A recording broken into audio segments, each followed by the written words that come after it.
So, uh,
Mic check, 1 2 or 2. We live, ladies and gentlemen. Yeah, mic is up. All right, we good, people. Uh, Thank y'all so much for being here, man. On this beautiful Wednesday evening, June 11th. Thank y'all so much for being here. Um, Thank you for taking time out of your day. If you already here, thank you so much. It means a lot. Shout outs to Michael. I see you, man. Um, Welcome to another gaming news show live. Well, we will be going over a couple of topics here. Not too many, but I'll try to keep it as short as possible. All right. I know I'm a little late than usual, but you know we're here. We made it, people. You understand what I'm saying? These are facts. We're here, people. Shout outs to everybody, man. We're gonna start the main show in about 5 minutes, okay? Like at 6:45, we'll start off the topics, okay? Not gonna drag it too much. So just take this time out to say what's up. Make sure y'all smashing the like button, subscribe to the channel, share out the stream. We offer memberships. That link is pinned at the top of the chat. Thank y'all so much. Let's get into it. Shout outs to my brother Michael West in the building. We outside for show. For show, my brother. You understand what I'm saying? I'm here. These influencers lying about the Xbox handheld, pathetic. How are they lying about the hand? Yeah, they're lying because it's not an Xbox handheld. That's how they're lying. They're making it seem like it's an Xbox handheld when it is not an Xbox handheld. It is I already went through this already, Ruben. I showed you the article. I'm not going to keep on bringing back the articles and bringing them back and bringing them back. I brought you the article that clearly said the Xbox handheld has been put on hold due to Microsoft focusing on making sure that Windows 11, I forgot what was it that they said, that they're trying to make Windows, like, fix it. They're trying to build on that instead of focusing on their own exclusive handheld, Xbox handheld. So that Xbox one that everybody's talking about is put on hold. I brought up the article. Like, I've brought up that article plenty of times. I brought you that like 3 or 4 times. I brought up that article saying that Xbox delayed their handheld. That's the one that we got to pay attention to. I told you when I showed you the leaked images. Remember when the leaks came out of the ROG one, and I showed you the black one and the white one and the different specs, and I told you the black one is going to be the more powerful one, blah, blah, blah. And I said this is an ROG handheld. It's not an Xbox. It just has a dedicated Xbox button on it. That's all it is, bro. And that's being manufactured by ROG, by Asus. That is not being manufactured by Microsoft. The ones that they're manufacturing, yeah, that handheld's put on hold. So let's wait for that one. Okay? When that one comes out, that it doesn't have ROG on it, when that one comes out, then we're going to see what that one's about. We're going to see what that one does. So when you're seeing people talking about, oh, we playing these games over here, PlayStation games because of the Steam store, yes, because it's an ROG handheld. That's why you're able to do it. So the fact that people think that PlayStation is going to take the games out of there because these people are being fed lies, they're not going to do that because they know the reality of the situation. And the reality is that that's an Asus handheld. I told you, and I'm going to tell you one more time. When Microsoft and Xbox come out with that handheld that was put on hold, when that one comes out and you show me that handheld could play PlayStation games on it, then we're going to have a different conversation. Until then, tell Microsoft to go back in the lab and work on that one. Because this is a ROG handheld. That's all it is. Yeah, you're saying it right there, my brother. Asus Xbox. ROG Xbox. Okay? The name ROG comes first. The name ROG comes first. Okay? Sony, PlayStation. You know what PlayStation's under? The Sony umbrella. PlayStation it doesn't carry itself. So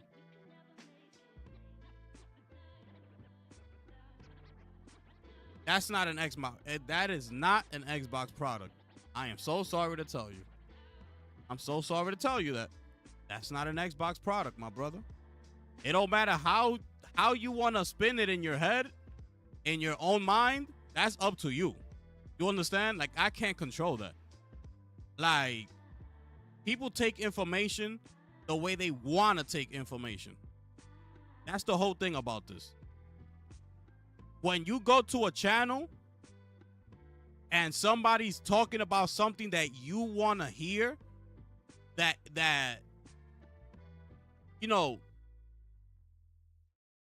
that's on the same thinking level and the same way of thinking as far as like a certain product and things like that, you're gonna want to stick around that channel more often, because that person talks your language,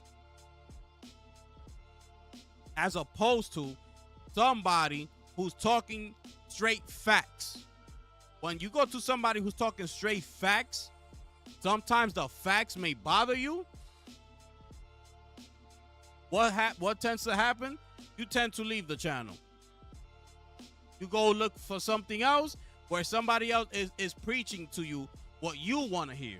There's a difference. The reality of that situation is that that's an Asus handheld. Point blank, period. The people who are manufacturing that handheld is Asus. It's not Xbox. I don't care what you want to say about that. Like, Asus is making the handheld. Case closed. Is a case closed. There's no way around that. And this is the thing. I told you. Yo, the craziest part, I might have to go back and look at that video. I might have to go back.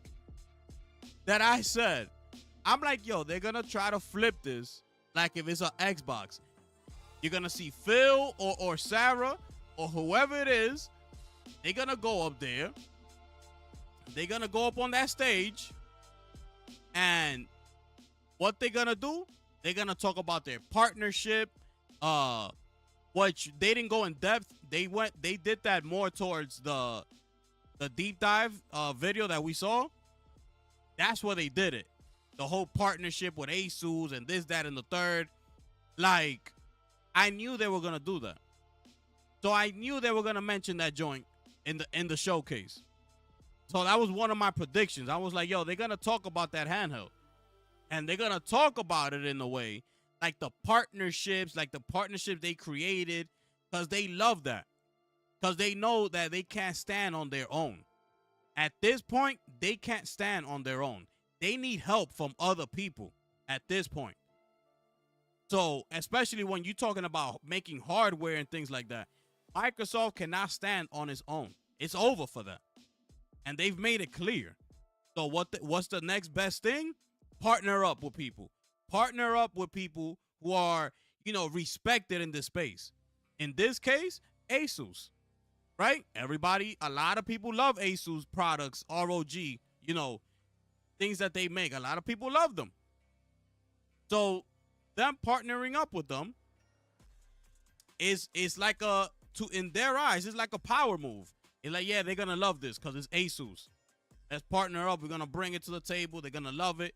It has an Xbox button. But who's making it, though? Who's making it? This ain't being done at Microsoft headquarters. This is being mass-produced by Asus. That's all it is, bro. That's all it is. So you could look at it. You could look at the Asus handheld lineup as now they're going to have 4. They're going to have the regular Asus, the white one. They're going to have the Ally X. Then they're going to have the Xbox editions with a dedicated Xbox button. But keep in mind, that new UI that they're working on is going to be on the other handhelds as well. Not just the Xbox one. Like, that was mentioned. I don't know if you heard that, but that was mentioned. So whatever that X button is going to do, because I'm still not clear what it is that it's going to do. I'm still not very, clear on what it is. But whatever it is, the UI that Microsoft seems to be working on, the purpose that Microsoft delayed its own handheld was in order for them to spend more time focusing on that Microsoft UI, making games, making life easier for the gamer. That's their main focus. But that UI that I'm talking about, it's not just gonna be for the Xbox edition of the Asus. That UI is going to the rest of the lineup, and that's including the Lenovo, and that's including the MSI Claw. That's including all of them. Okay? Not just the Xbox edition of Asus. So, all it has an Xbox button on it. You press it, and I forgot what it was that you're able to do with it. I forgot. But yeah. That is Asus PC, just like the PC handheld, just like the rest of them. That's all it is. That's all it is, bro. When Xbox finally comes out with theirs, you're gonna tell the difference, and I'm gonna show you. I'm gonna show you whenever that is. That could be 2 years from now, whatever. When Microsoft finally comes out with their own handheld, you will see the difference from an Xbox handheld and an Asus handheld. You're going to see it. Why? Because chances are that thing is going to have Xbox written all over the damn thing. And you see how the Asus one has ROG in the bottom of the screen? The Xbox one is going to say Xbox. Why? Because Xbox made it. This is ours. That one over there, Asus made that. That's their handheld. We just went to knock on their door and ask for a favor. That's all they did. That's all it is. It don't say X. It says Xbox in little ass, tiny ass letters mixed in with ROG, and that's in the grip of the handles. It don't say Xbox nowhere. Even in the back, that it has that slash in the middle, and it has the ROGI. Why does it say Xbox on the other side? Let me see.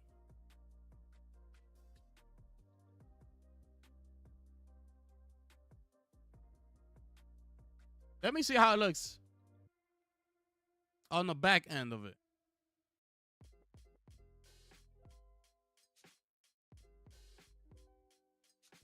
Let me see how it looks on the back side. Hold on.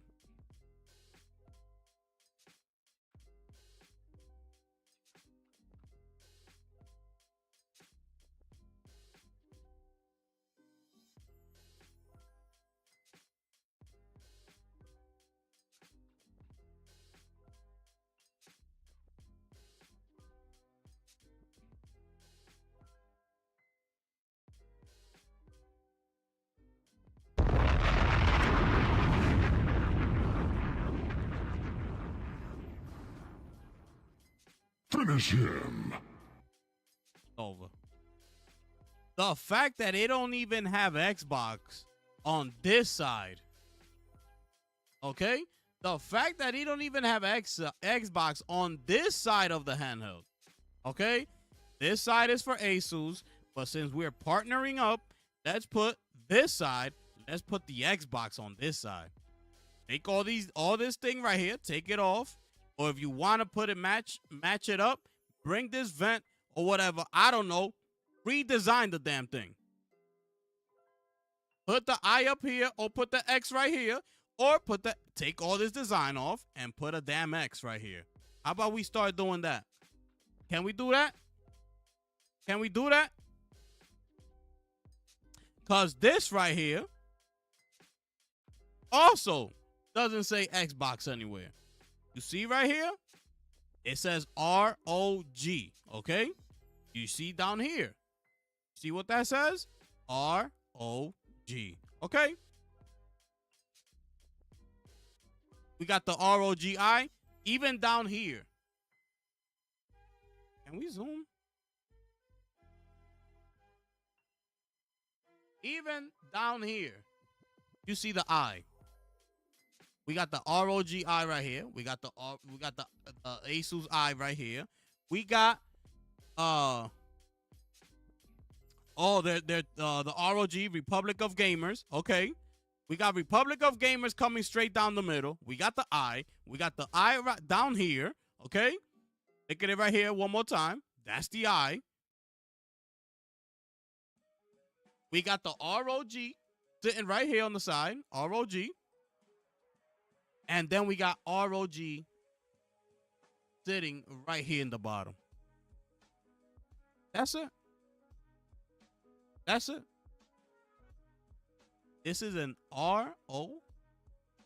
You see why this is here first? You see why I don't say Xbox ROG Ally? Because it's not an Xbox.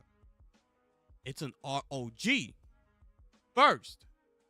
But we giving Xbox their own edition of it. That's all it is. That's all it is. That's all it is. So, listen. If people are console warring, then whatever floats your boat. If you want to put that into your brain, insert that yes, this is an Xbox handheld, then by any means, go right ahead and you go, have yourself a little party in your brain, okay? If that's what's gonna make you feel good, okay? But when you want the truth, that's what I'm here to let you know. And the truth is that this is an ROG handheld. It's not an Xbox. The Xbox One was delayed because they wanted to work on this. So you Xbox console gamers, okay? I keep telling you, they're moving away from you every day that passes by. They're thinking less and less of you. Every single day that passes, that these people wake up, you are not on their minds. And do not be fooled, because this is not an Xbox console. This is not an Xbox handheld. Not be fooled, okay? But anyways, let me get to this topic right here. Start off the show, okay? Let me get to this right here.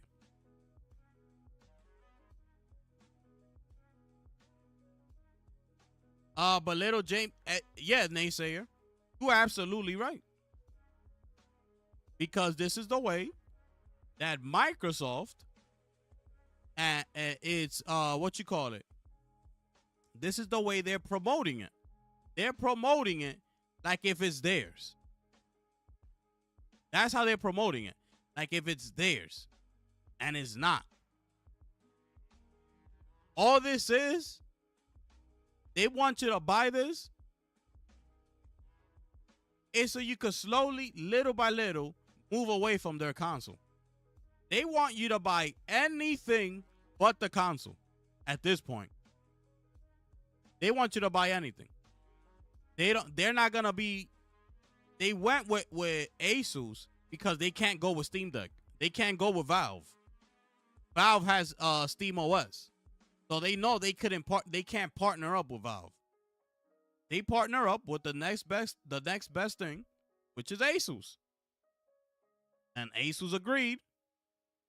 And here we are. So let me see something.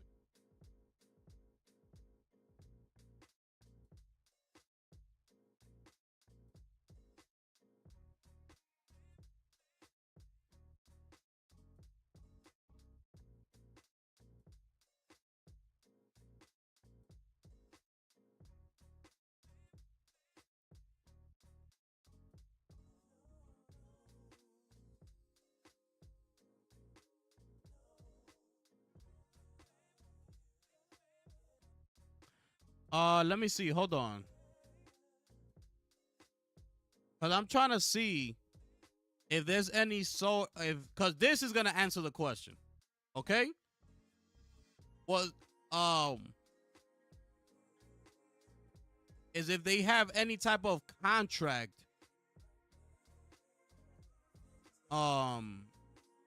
as far as like how the sales are broken up and things like that.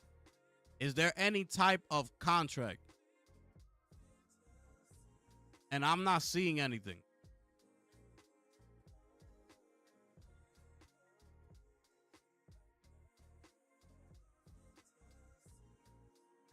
Yeah, I'm not seeing anything. It's a partnership. Asus is making it. Asus is making it. So until that information comes out on how these things are being like, I don't even know, bro. But at the end of the day, that's being done by Asus, bro. That's being done by Asus at the end of the day. You know, it's not an Xbox handheld. I don't even, there's no reason to look further than that. It doesn't even matter. That's being created by Asus. Point blank, period. Let me get to this topic here. Because these people out here decided to come out and talk. And they say, dear community, a heartfelt thank you to all our day one players. We know the launch of Mind's Eye hasn't been without its challenges for some of you. Right now, our top priority is game performance. We understand that requirements are high and have limited the experience for many of you, and for this, we sincerely apologize. Improving performance across all devices is our immediate focus. A patch that begins our commitment to address this is scheduled for the end of this week on PC, which will also roll out to consoles as soon as possible. This upcoming hotfix will include initial CPU and GPU performance improvements along with memory optimizations, reduced difficulty for the CPR minigame, a new setting to disable or modify depth of field, a fix for an issue with missing controls for the Mindhunter and Run dungeon minigames. Pop-up warnings for PC that have hardware accelerated GPU scheduling disabled, and PCs and with CPUs that have potential crash issues. This is disgusting, bro. This is absolutely disgusting what these people have done. Were they not aware of these situations before the game released? They must have been in some sort of deadline to drop this game. Because this is absolutely disgusting. Where are the QA testers at? Like, where is everybody? And you know, these are the type of things, like, it just takes me back to like when DC was under AT&T at the time, and they were just telling them, yo, roll out the movies. And people were telling them, like, yo, it's too soon, though. They're not ready. They're like, yo, we don't care. We got to make this quota. We got to make our bonuses. Put it out. This is what it's sounding like to me. It sounded like some sort of deadline was upon them, and they wanted the game out. This will be the first in a series of updates aimed at enhancing your experience, and will continue to share regular information. For our Steam players, we're excited to confirm that build.mindseye is now fully accessible. We can't wait to see what you create. We're also actively resolving any missing DLC entitlements, but they'll be automatically added to your account as soon as possible. Important note, all players on PC, Xbox, and PlayStation will receive all the latest patches when connected to the internet. Please ensure your game is updated regularly to enjoy the benefits of the latest improvements. Keep sharing your thoughts, whatever. Anyways, the fact that they were able to release this game in the state that it is, and now they come out and mentions all these issues here, which they knew about already. Like, don't be fooled. They knew about all of this. I feel like they should refund everybody, do the hotfix, and now if you want to go ahead and purchase it again, then that's on you. But the way that the game launched, they should definitely refund everybody the game, because the game sucks. I'm not going to say that it sucks completely. Like, I'm going to give it a 0 out of 10, because the story has potential. The story is not great. It's not a great story, but it's a good story, right? It almost like keeps you like intrigued. You almost kind of like want to know what happens. So it's a good story. The gameplay, as far as him like when I'm running stiff, that's what I was saying the whole time. I'm like, bro, why he looks so stiff? The shooting is like very mediocre. It's very like for beginners. I want to say the shooting is like for beginners. But the game is so messed up that when you finally get to the spot that you start shooting people, it's actually the most fun part out of the whole game. Because it's like I feel like the shackles are off and like I got freedom and now I could shoot and have a fun time.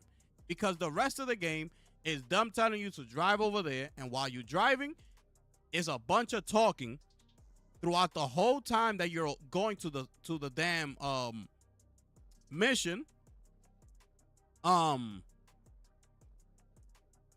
You get there, you spend a little time shooting, which is the most fun part once you're done with that.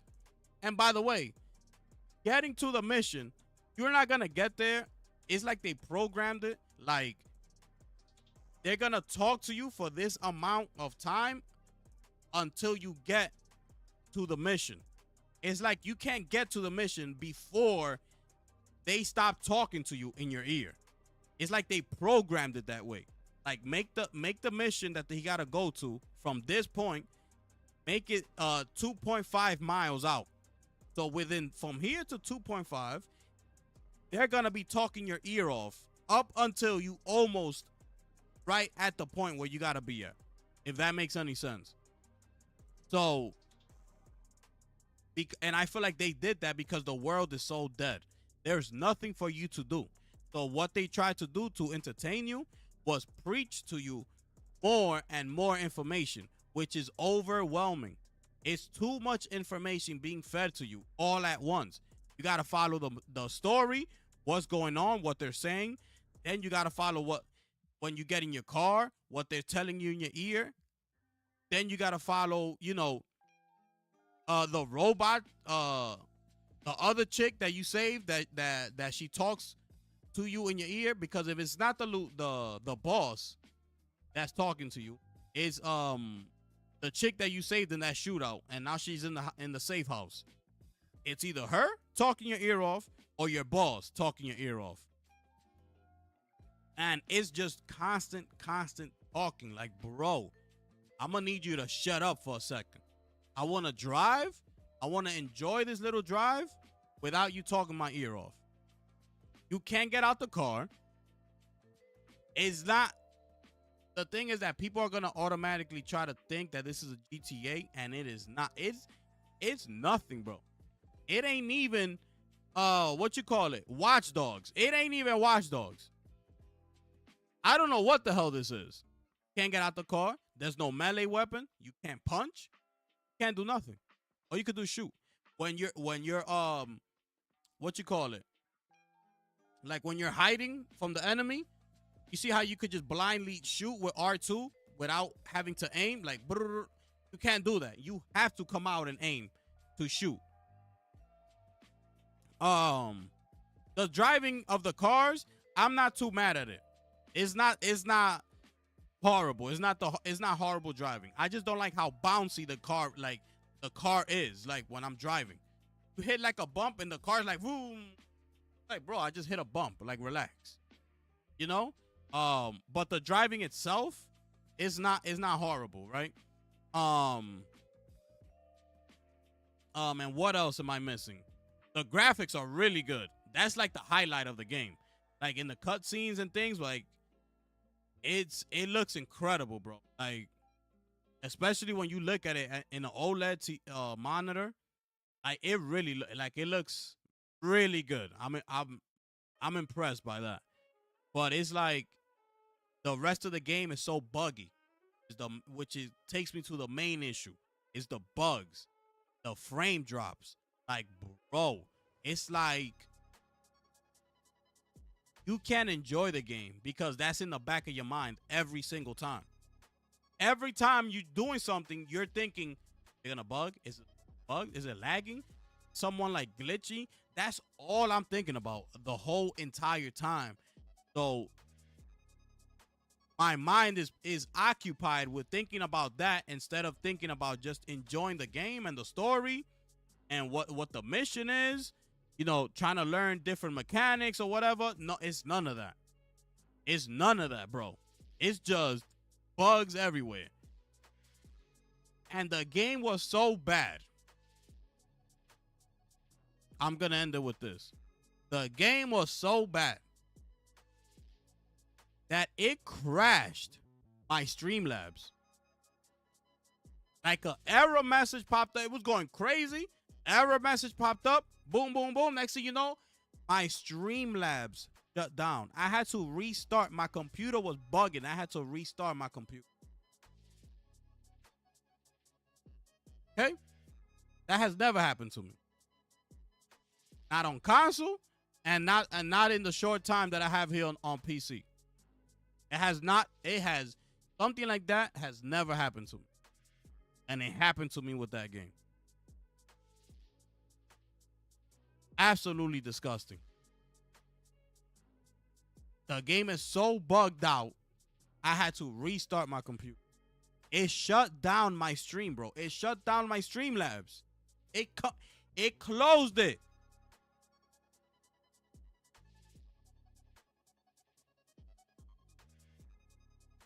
That was bad. So the fact that they knew all of this, that's why I'm so mad.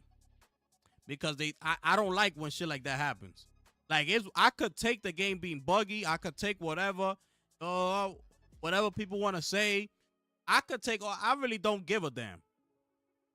But not if you're gonna start affecting my PC, you're gonna start affecting my Streamlabs. That I have to. It closed on its own automatically with the error message, and I have to restart my PC. That I feel like you're gonna mess up my equipment. I cannot, bro.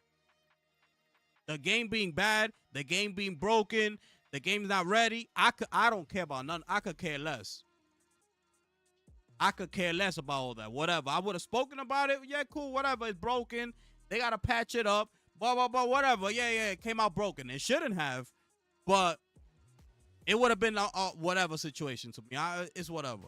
But you starting to affect my equipment, like, bro, that's why, and that's just me. There's other people that crazy stuff is happening to them. So it's like, they knew all of this. And now I gotta take back because, you know, when I say something and if I'm not wrong, I gotta come back to it. So when the CFO came out and started talking about that they might be sabotaging the game, and they were trying to refer that as Rockstar trying to like pay people to say that the game was bad or whatever, I was kind of like, it almost makes sense, being that this is Leslie Benzies, right? Being that this game was being worked on for a long time and now it's finally here, and people, you know, in those headquarters might not want the game to succeed, even though it's not on its level, because that's not what I'm saying. And I'm pretty sure nobody thought that.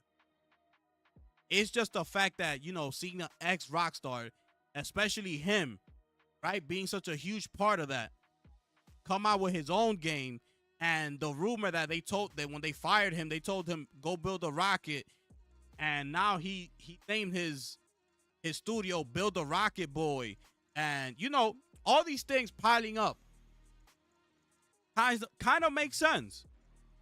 So I'm like, so these people actually be hating? Like, what is going on? Everybody coming out, oh, it's bad, it's bad, it's bad. So I'm like, bro, like, it can't be this bad. Like, bro, it cannot be this bad, bro. That's why I had to buy the game. I said, yo, I gotta buy it. At this point, I have to find out for myself. I have to. I can't just I'm just not gonna be online looking at other people playing it and taking their advice on the game. I had to buy it. I said, nah, I gotta buy this game, bro. It's too much going on. Like, rumors are crazy. Let me find out, you know? So it started making sense. That whole point of they're paying people to say bad things and they don't want it to succeed because it's him. So I'm going to take that back, right? I'm going to take that back and own up to it. I got to take that back and own up to it because that was not the case. The case was, and then after that, the CFO leaves the company a day before the launch of the game. I still ignored it. I'm like, you know what? Whatever. I gotta get, at that point, my mind was already made up. When the CFO left, at that point, my mind was already made up. I was not going back from that. Like, I'm buying the game. I gotta see it. So, you know, I gotta own up to it and take accountability for that one because I was giving them a chance, you know? Well, those are things that you do. You know what I'm saying? Because you can't just go off of what everybody's saying, right? We do that. You look at Assassin's Creed Shadows, how that was being spoken of when it was about to come out. A lot of people wasn't saying that it was good. You saw the Metacritic, 82. A lot of people was like, I don't like it. Oh, I don't know. I don't like it, blah, blah, blah. The game comes out. What ends up happening? The game is now, a lot of people are wanting for that game to be nominated for Game of the Year because it was that good. Assassin's Creed Shadows was fire, and it was almost nothing like what these people was talking about. So that's what I'm saying about I had to look at the game for myself and see what it is that's going on with this game. So that's why I ended up buying it. And, you know, I gave them a shot. You know, they can't say that I didn't give them a shot. And the results are what they are. You ended up crashing my whole PC. So I almost like don't want to touch this game ever again. You know? But I'm so pissed off that happened. But I'm gonna see when this hot fix comes out because I try to get the refund, but I already had played close to 4.5 hours. And Steam only gives you a refund if you play the game for less than 2 hours. So I had surpassed those 2 hours, so I wasn't able to get my refund. So therefore, I'm gonna try to get my money's worth. When this hot fix comes out, I'll go ahead and update the game and see how it's running. So I could try to finish the campaign at least and see and fully review the game and see if it was worth it. Okay, so that's my long rant on this right here. The CFO left, Mike, and it's 30 frames per second on the PS5 Pro. Absolutely. Shout outs to my brother Michael West in the building, dropping a 5-bomb up in. Appreciate you, my brother. It's just like Sefton Hill and Jamie Walker left the studio during the development of Suicide Squad game.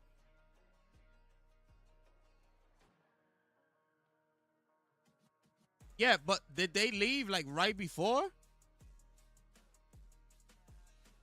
I forgot. Because this guy left right before the game's release. But yeah, it's crazy, bro.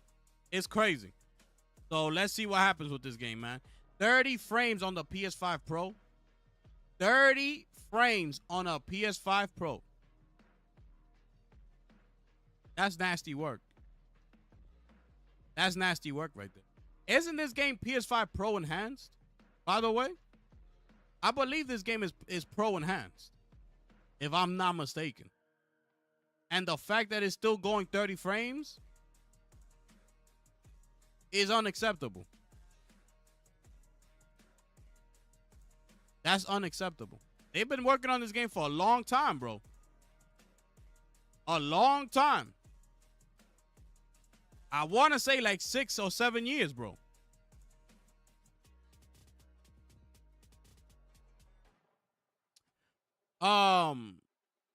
Yeah. Absolutely disgusting, bro. We're gonna keep moving though. Oh yeah, definitely. All right, so let's keep it moving. Y'all let me know how y'all feel about that. And if any of y'all got this game on console, let me know how your experience has been, or if anybody in there has the game. Period. Like how have y'all experienced this game so far? We're gonna keep moving because I gotta update y'all on this because I've been updating you ever since it's been going down. So I gotta bring this to your attention here. So this is over at Game Informer. So the official video game actor strike might come to an end, okay? It looks like they've reached an agreement over that AI talk and more. So, the union has announced its ongoing video game actor strike will end today at noon, 3 p.m. Eastern time. So by now, that's it. The strike is over, all right? The strike began last July after months of failed negotiations. They quoted here, all SAG-AFTRA members are instructed to return to work. Oh, hold on. Y'all can't even read that. My bad. Hold on.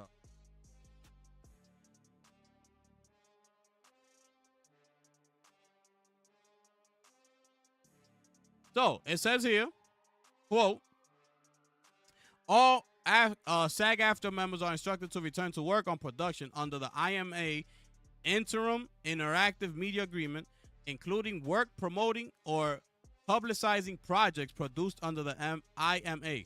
A press release reads, the SAG-AFTRA Nation Board will meet in special session tomorrow, June 12, 2025, to consider the tentative agreement. If approved, it will be sent out for ratification by the union's membership in accordance with established policy. Details of the agreement will be released at that time.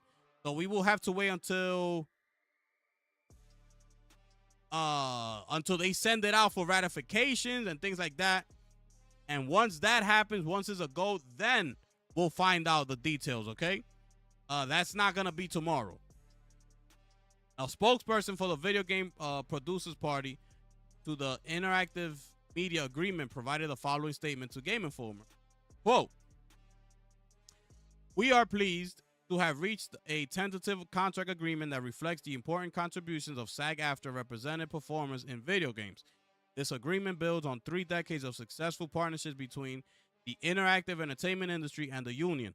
It delivers historic wage increases of over 24% for performers, enhanced health and safety protections, and industry-leading AI provisions requiring transparency, consent, and compensation for the use of digital replicas in games. We look forward to continuing to work with performers to create new and engaging entertainment experiences for the billions of players throughout the world, end quote.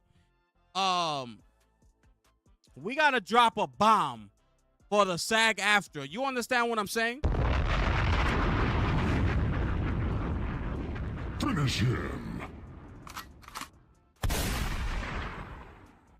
These people stay consistent, okay? Shout out to Diana in the building. Thank you so much for being here.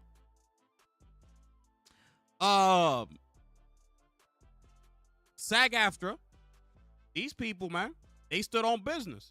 You understand what I'm saying? They've been out of work since last July. That's about to be 1 whole year, bro, that these people have been out of work. You understand? You think about being out of work for a whole year, and you let me know how that goes for you. Let me know how that goes for you. These people been out there for over a year, for almost a year. And it's now that they got that done. So huge shout outs to the SAG-AFTRA for standing on business. You understand? Not taking no for an answer, not folding under the pressure, and fighting against that whole AI movement that they're trying to do. You know? And it's sad because these companies were really about to start going full AI on us. And it was just going to happen, right? It was going to happen. Because why? Because the gaming community ain't what they say they are. Okay? That's why it was going to happen. Nobody was going to stand up for these people. Wasn't nobody going to stop buying video games and start doing the necessary things to get these people back in the booth to deliver those, you know, iconic roles that they're known for and things like that? Nobody was going to do that. Because everybody's too busy in their own world. It's sad. It's sad. So, huge shout outs to the SAG-AFTRA for standing on business and getting the job done. You understand what I'm saying? Putting a stamp on it. Now these people could go back to work, finally. After being out for almost one whole year. This gaming community is straight disgusting, bro. Absolutely disgusting, bro. Because I get the whole going back and forth thing. I get all of that. It's cool. It's whatever. But if these people were never to come to a contract deal and the deal would have fell through, the gaming community wasn't going to do nothing about that. And we're going to report it, make an article about it, and what everybody's going to do? Continue console warring. Oh! Yeah, but we got Final Fantasy, though.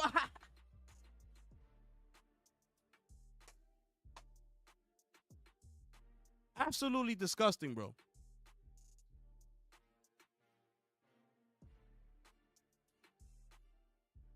Dropping one more bomb, and I'm going to keep it.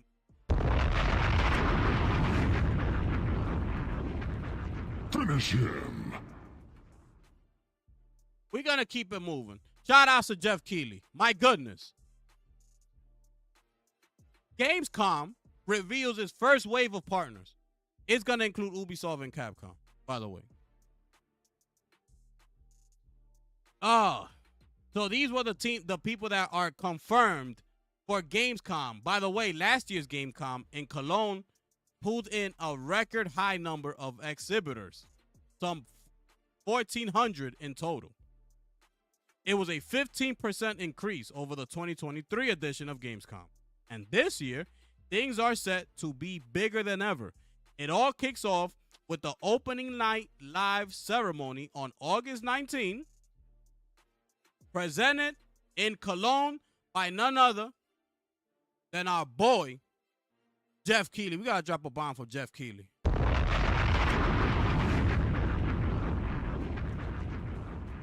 Finish him. These are the ones that are being, what you call it? So far. Nintendo, Niantic, Ubisoft, Wargaming, Team 17, Astragon, and Capcom. Nintendo's going to be there. Shout out to Jeff Keighley. Okay. So, I just wanted to update y'all on that. Let's keep going. Because now we're here. And the funniest thing is that the people that were out here talking trash are nowhere to be found. This is the funniest thing ever. The people that was out here talking trash, they're nowhere to be found. Where are these people at? Where the hell are these people at? Are we going to have another excuse? Or people just going to own up to it? That they straight up haters. That's all it is. Because I told y'all. I said, bro, the only reason you don't like it and you hating on it, which I don't understand why, is because it doesn't appeal to you. You're not the audience for Nintendo. You're the audience for a PlayStation, a Xbox. All that talk These people nowhere to be found. Also, the Switch 2 has reached a record-breaking 3.5 million units sold in just 4 days. Ladies and gentlemen, we're going to have to drop a bomb for Nintendo selling 3.5 in 4 days with just Mario Kart World being the game that launched at the time of release.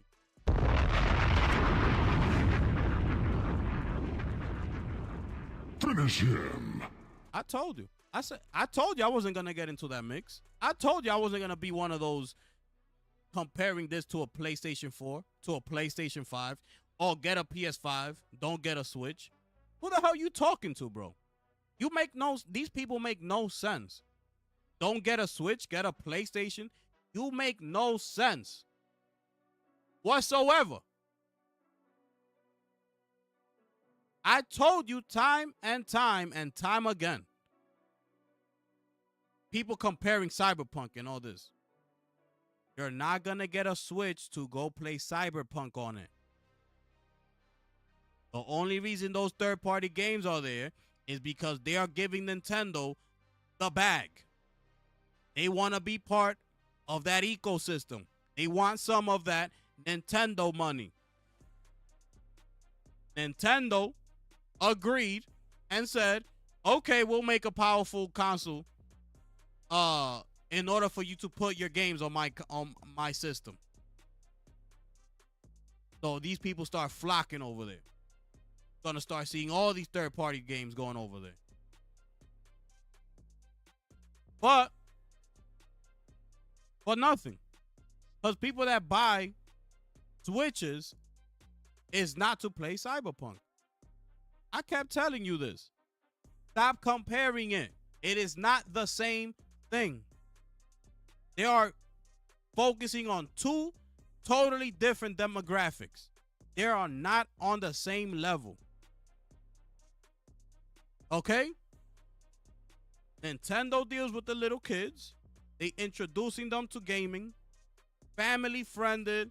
Here, buy your kids a Nintendo. They want to get into video games? Here, we got the best characters for that. We got Mario and the crew. You don't got to worry about nothing. We good. Start growing up. They getting older. They start transitioning. Some stay with Nintendo throughout their entire life. Some move on to PlayStation, Xbox, PC, whatever the hell they want to move on to. That's what Nintendo's there for. I told you this.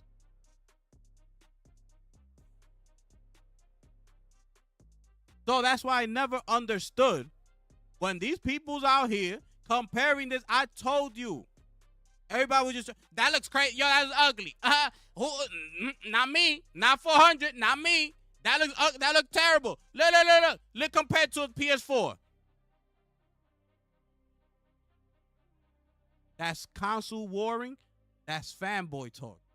I'm telling you. I'm keeping it straight buck wild up in here.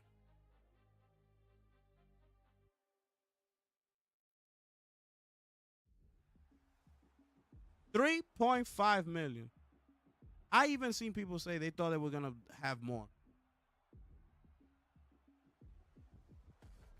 Absolutely disgusting. Nintendo was expecting the Switch 2 will be just as successful as the original, and it's already become the fastest selling game console of all time after a strong launch.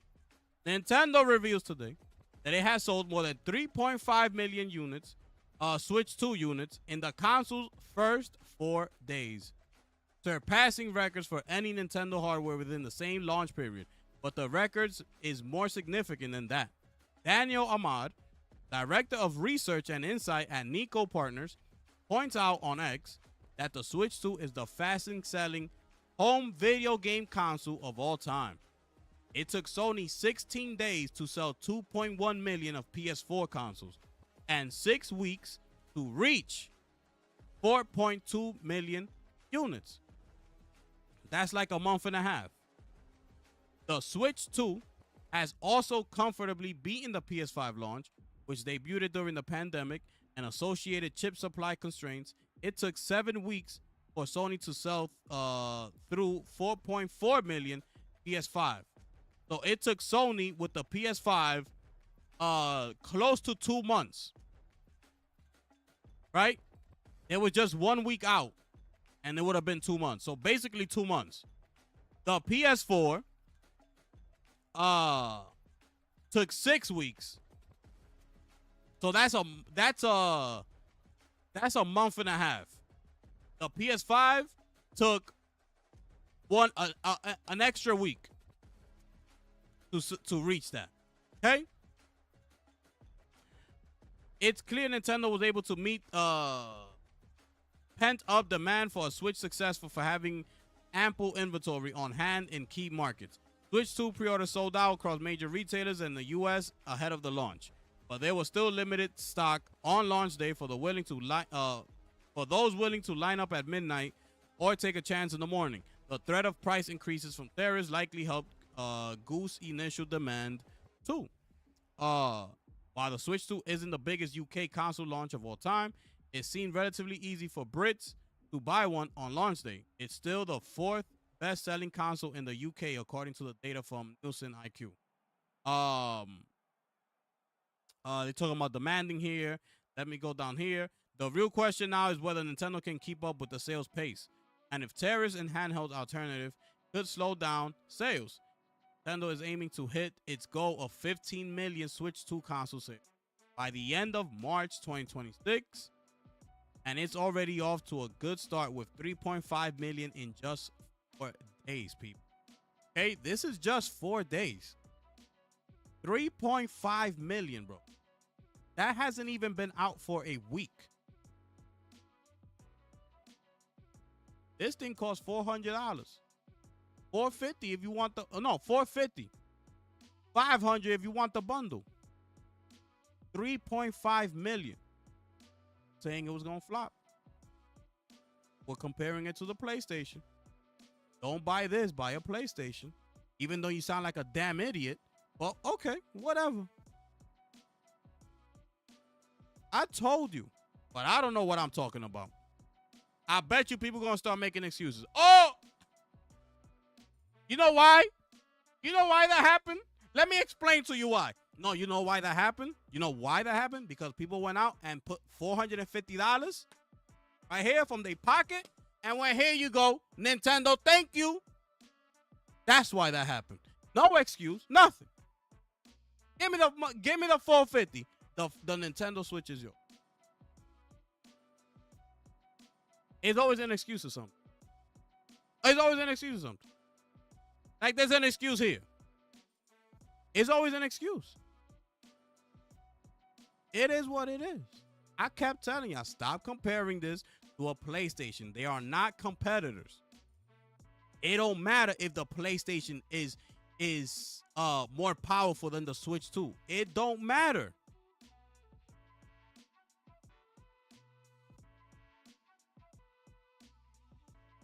It's unbelievable, bro. But anyways, I don't know what I'm talking about. Penn Studio lays off around 30% of staff following live service cancellation. My goodness.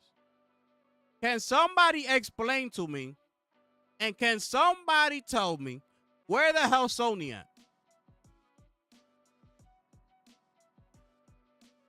Can somebody do that? Were they at Summer Game Fest? I want to know. I saw Mark Cerny out there. I saw Neil Druckmann out there. Where the hell Sony at? Is what I'm talking about. It's constant information like this coming out over and over again, bro. Like recently, this is all we're seeing. This is all we're seeing. Look at this.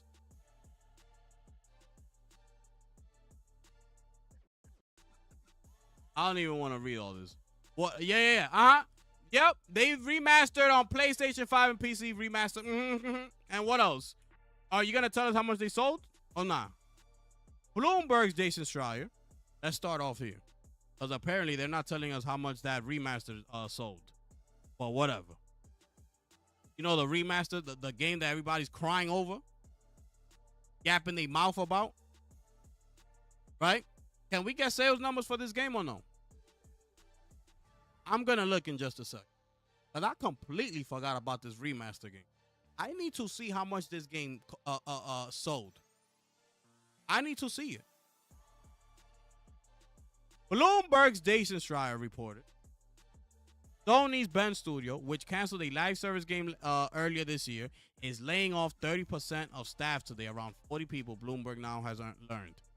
Studio has been spinning up a new project following the cancellation. So what the hell is going on? It remains to be seen that the new Bend Studio project will continue, following its latest round of layoffs. One fan asked in the comment section if the studio is at risk of being closed. Jason Schreier responded, unlikely.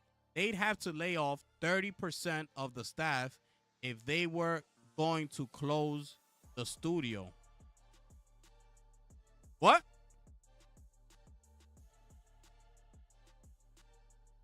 That's exactly what they did, though. I'm not understanding that. Unlikely, they'd have laid off 30% of the staff if they were going to close the studio. Oh, meaning they would have just shut it down, basically is what he's trying to say, I'm assuming, because they just laid off 30%. Okay, got it. Okay, can somebody tell me how much this remaster sold? Can I look this information up real quick to find out? Give me one moment. Give me one moment. How many copies? Days.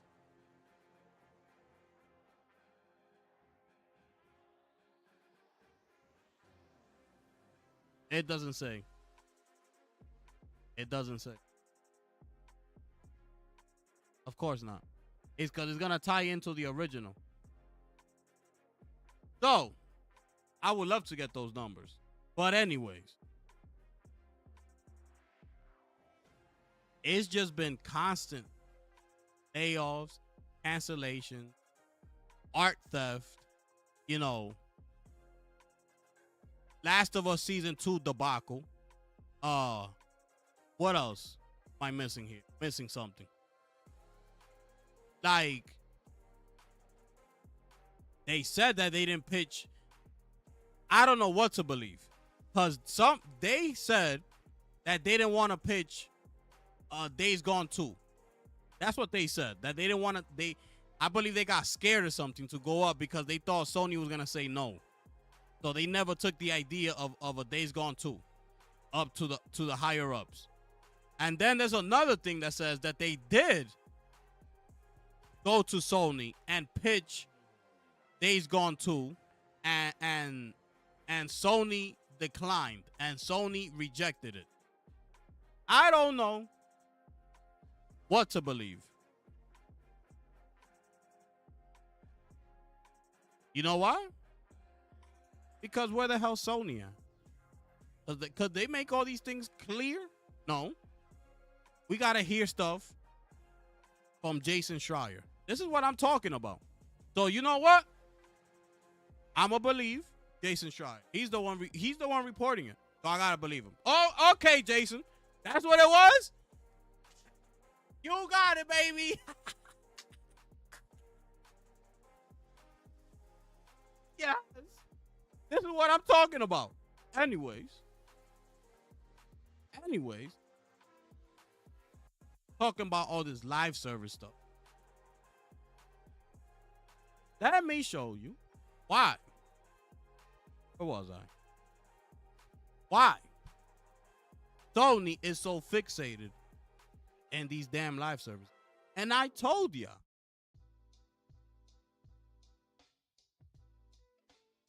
They're right. They were right. Jim Ryan was right to say that we're going to tackle live service. The thing was that he went overboard. That's what killed the whole thing. He went overboard. But the mindset He was right because he saw the numbers. He sees what's. I keep telling y'all, these people get numbers, bro. They see the landscape. They see what's going on. So he was like, bro, I need me some of that money right there. You know, when you're trying to get like passive income that you just want to kick back and relax and stop working so damn hard? Because that's what Sony does. They just, people just constant work. AAA, we need a trip. What's the next AAA adventure game? How much we gonna sell? It's like they gotta constantly keep on working. Keep on working. They want to get a couple games that just generate income. They could kick back and relax. Don't worry. You got it. People eating up that game, those games, they up in the stores. Okay? Okay. Based on available information for 2024, it's clear that shooter and sports game are consistently among the highest earners and top selling genres on PlayStation. Shooters like Call of Duty Black Ops, Helldivers, Call of Duty Modern Warfare has been major revenue drivers. The shooter genre as a whole is consistently highlighted as a dominant force in the gaming industry, including on PlayStation. Helldivers 2 in particular was a top-selling game released in 2024 and likely contributed significantly to revenue due to its cross-platform success. PC and PlayStation. Why? PlayStation is trying so hard to have a live service shooter. Even though people telling them, yo, don't do it, because they don't want you in that genre. They don't want you there. Most people don't like you already. But when you keep looking at information like that, you can't help it but to try. Can't.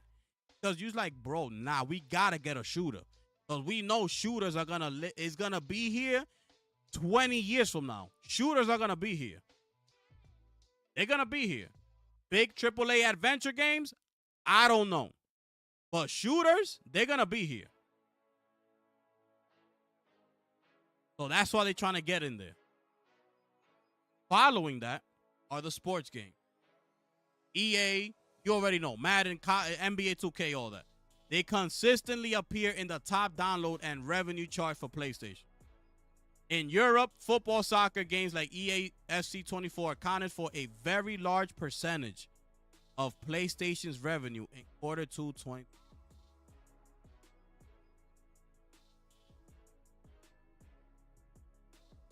And then goes the action game. These action games are third, bro.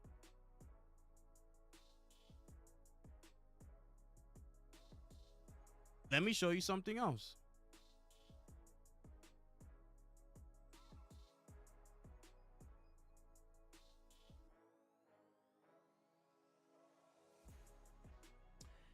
PlayStation's revenue from third-party games significantly dwarfs its revenue from first-party PlayStation Studio titles.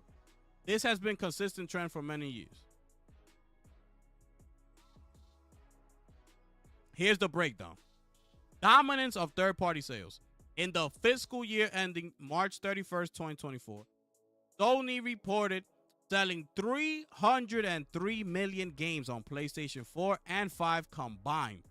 Of those 303 million, only 28.9 million units were, while the vast majority were third-party titles. This means that the third-party games accounted for around 90% of total game unit sales, with first-party games making up approximately 10%.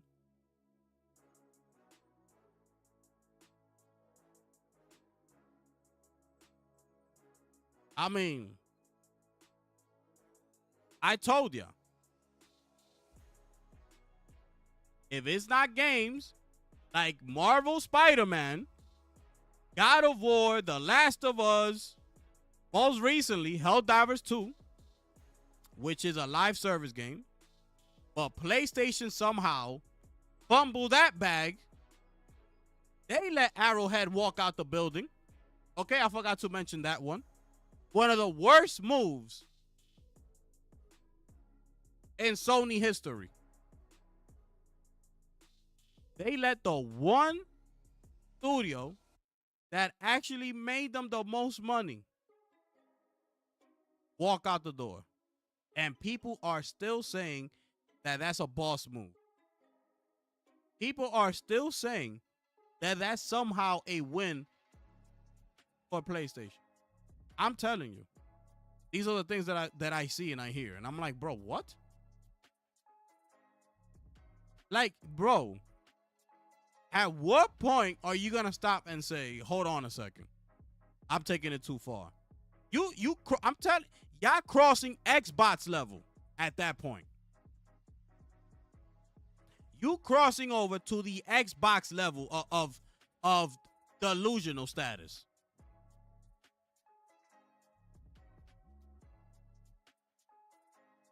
How you gonna say that PlayStation doesn't need Arrowhead? People talking about PlayStation is just gonna give Helldivers 2 to another studio to continue on and do Helldivers 3. Like if Arrowhead wasn't the one that made the game, like basically made the game. You just own the IP. Who's gonna make the game for you? The IP. That's Arrowhead. They zeroed it, they locked in. They know how to make a game. Fast forward, they deliver to you exactly what you've been asking for this whole entire time. A live service game that smash, that becomes a instant classic. The fastest selling to 12 million units in the history of your 30 years of existence. The fastest. Not nobody else. And nobody saw that coming. I don't want to hear nothing. Nobody saw that coming. What do? Fast forward. You're free to go. We working on Jade Raymond. We don't need you. Oh, and we got Jason Blundell. He does the zombies, Call of Duty. We don't need you, Arrowhead. You want to go make your own game? Fine. Beat it.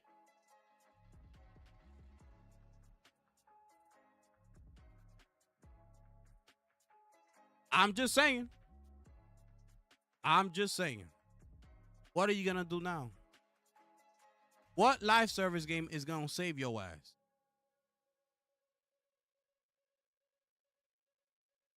Fast forward. Sony's strategy has increasingly focused on expanding its first-party titles to PC and exploring live service models to diversify revenue streams beyond traditional console sales. This is partly due to the recognition of the massive revenue potential in third-party titles, particularly in ongoing monetizations of live service games. So, people who think that they're going to get out of PC, they're not coming out of PC. Okay? They're not getting out the PC market. So, y'all need to get that out your heads. All right? And the first game going over to PC day and date is Lost Soul Aside. And somehow, I saw some crazy ass video today. People mad at that as well. People calling to boycott Lost Soul Aside because it's the first published game of PlayStation that's going to be going day and date on PC. And people are saying to boycott it.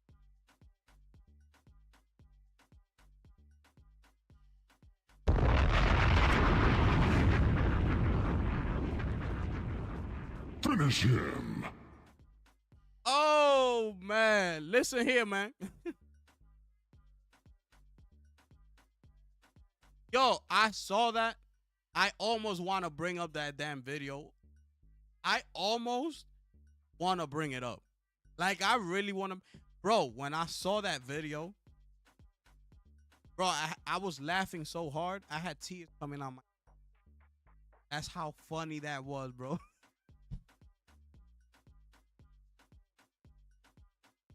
Yo, yo, just thinking back on it, bro. I couldn't believe what I was hearing, bro. I was like, what? Like, it's crazy, bro. I was tearing up, bro, of how hard I was laughing. Yo, that was hilarious. Like, yo, my goodness. My goodness, bro. Listen, man. I can't. To each his own. I can't do that. I'm not doing that. I'm sorry. I am not doing that. I don't care. Listen. It is what it is. I feel free. I could say whatever I want to say. I'm not attached to no company. No company is sending me a check. Until that starts happening, I'm going to say what the hell I want to say. That's point blank, period. And I don't care who want to leave. And if you want to stay, that means you rock with me. If you want to leave, then take your ass to a damn console war channel. That might boost your ego. Goodbye. Lost Soul Aside is day and date on PlayStation and PC. And these people out here talking about boycott the game. Because you don't want to send the wrong. Excuse me?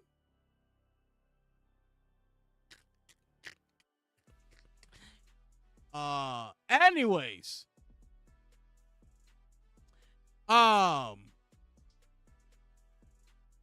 Let me play you this clip. Let me play you this clip of Matt Piscatella. Yo, Miley, what's good? Oh.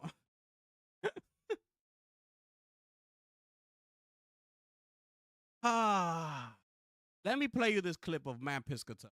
Okay? Pay attention. So, the challenge we have, right? So let's talk about service games for a second. Please. If you take the top 10 service games every month, you're talking Grand Theft Auto Online, Roblox, GTA, or Call of Duty, Marvel Rivals right now. Sure. You take the 10 biggest live service games on PlayStation and Xbox. 7 out of every 10 people that turn on their console will play at least one of those games every month. And in terms of total time they're taking, those 10 games alone every month take up 40% of total play time on the consoles.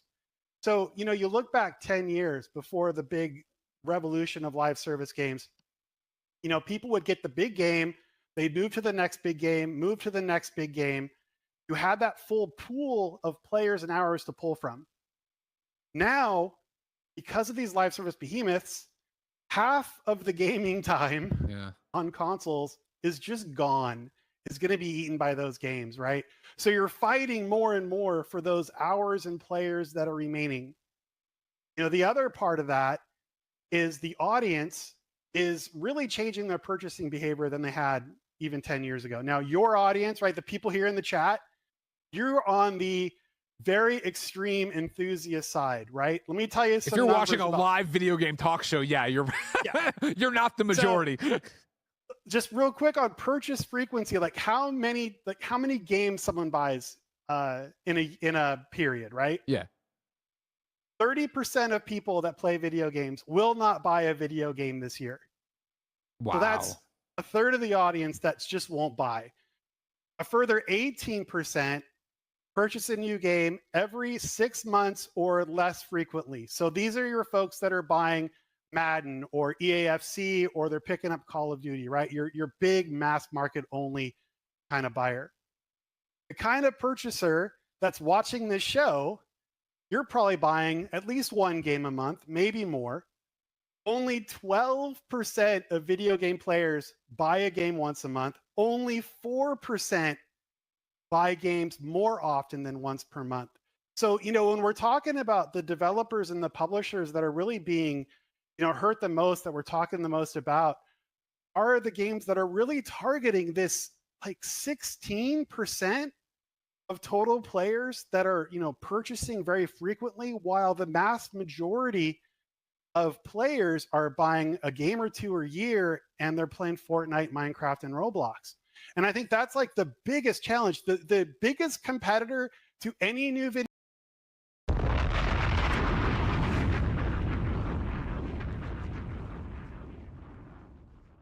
Finish him. I'm telling you the truth. This is a true story. This is a true story. Bro, I'm in a group chat. Okay? I'm in a group chat. There's like 9 of us. Like 9 of us. Right? This is why I tell you that PlayStation is just the default console. Right? It's just the popular one. It is what it is. They've earned that. We've all got PlayStation. Right? We've all got PlayStation. I'm the only one that plays big AAA titles, adventure games, new games every month that come out twice a month. I'm the only one. The rest of them know what they play? FIFA, Call of Duty, WWE 2K. That's it. What are those? 3 live service games. One is playing wrestling, one is playing soccer, the other are playing Call of Duty. Goodbye. I put up a AAA game, a big new adventure. Yo, y'all playing this? What the hell is that? I'm telling you, these are the things that you got to understand, that it's not the same world once you leave this bubble. It is not the same world. I'm like, yo, what you mean? What's that? You never heard of this game? Like, what you talking about? Nah, what the hell is that? Those are the responses I get.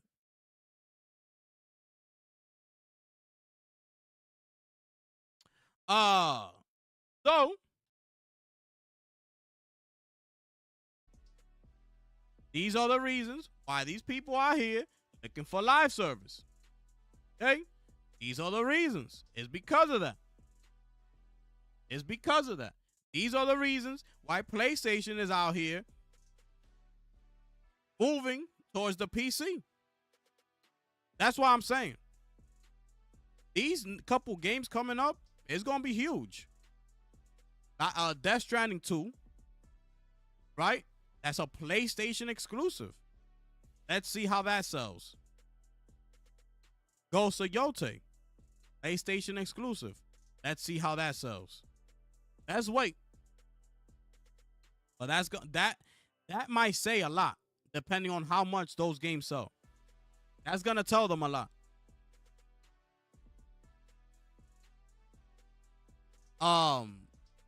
I'm looking a game like Ghost of Yotei, not even Death Stranding, because I'm gonna put Death Stranding in a category because I know not everybody's gonna buy the game, right? So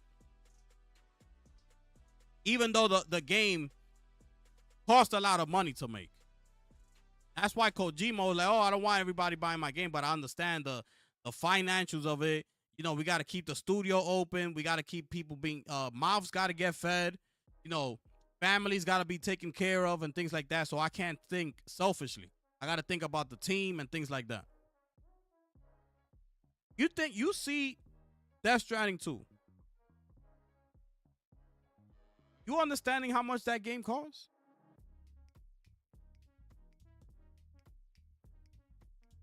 You understanding how much a game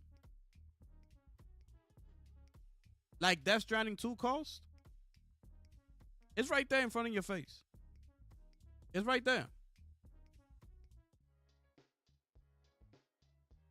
Exceeding over 200 million.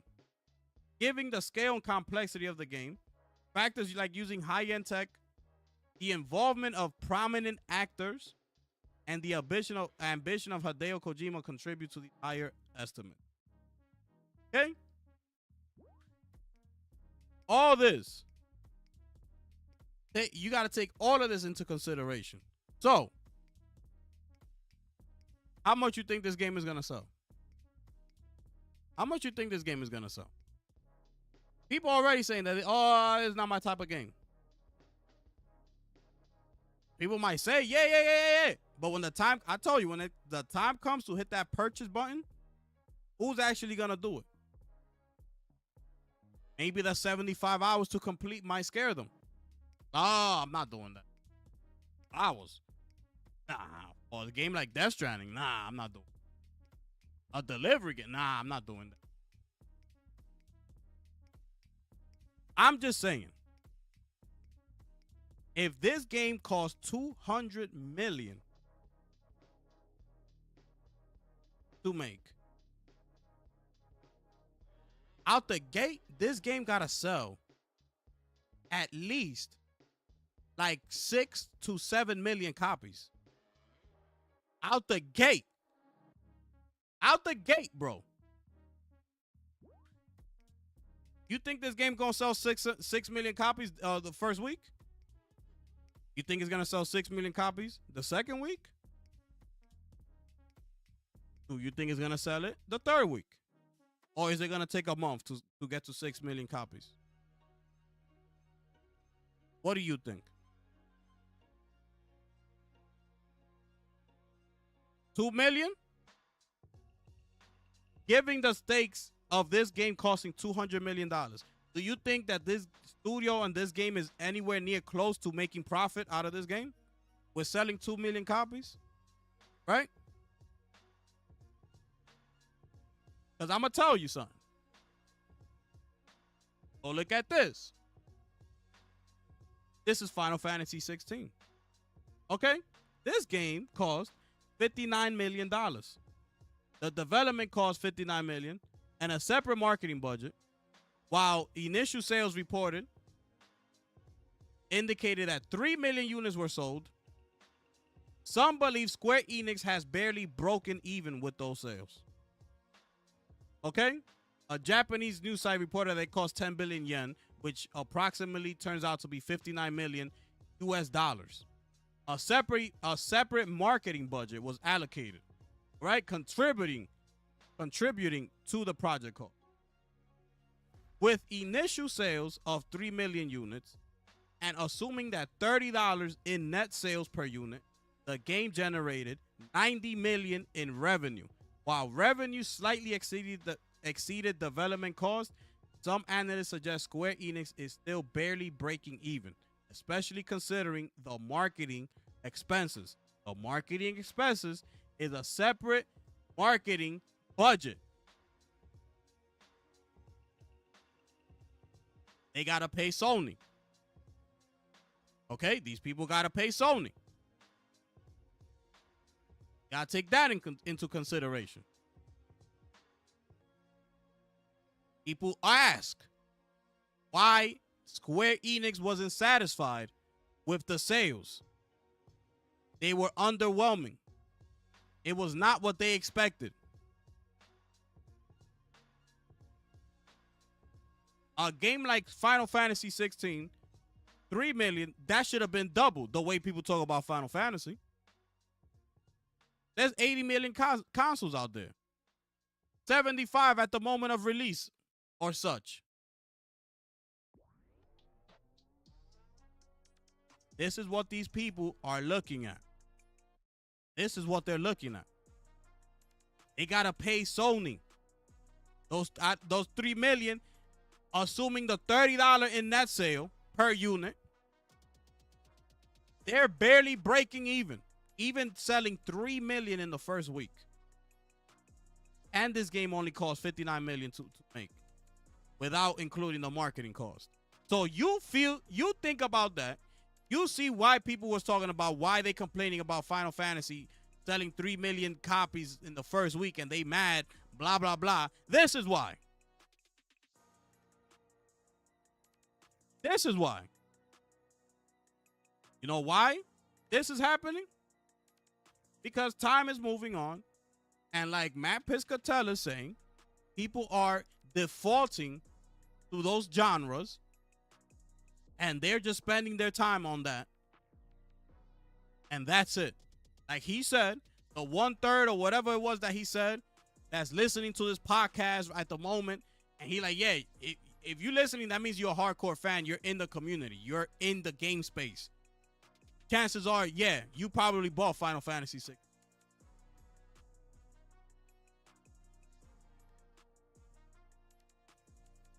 You think about this number, and now you fast forward and you think about this number. I need to see. I can't wait.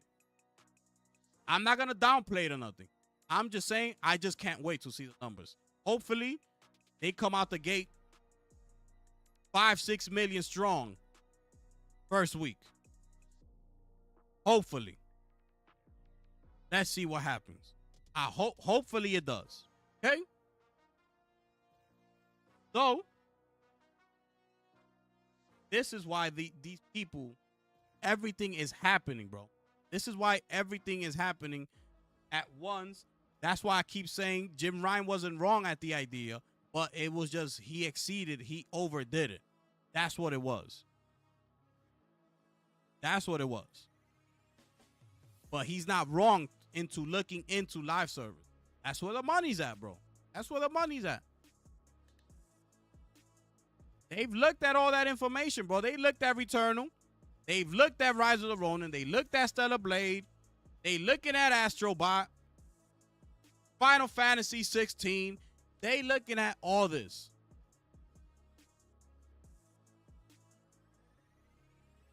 Every game that comes out is, how much is this game gonna sell? Like, is it gonna be a hit or is it gonna be a miss? This is the life that they're living. They're living. You know, outside of those third party. That's why they were crying so hard for Call of Duty. When they figured that Microsoft was buying up ABK. Call of Duty is the bread and butter. Is at the top of the food chain. Because that's money coming in consistently. That's money that's going to come in that you know guaranteed is going to be there. And that's the type of money that you want coming in. Money that you know is coming regardless, that's coming consistently. That's what you're looking for. Not having to scramble with these big budget AAA costing $200 million, $250 million, and not knowing what the game is gonna sell. That's just what it is. That's the reality of the situation. So they had it with Helldivers, and what they do, they drop the ball, they let Arrowhead walk out the door.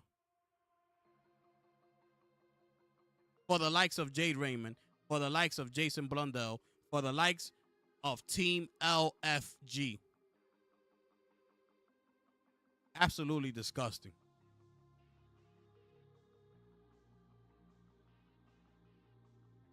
We're gonna move on.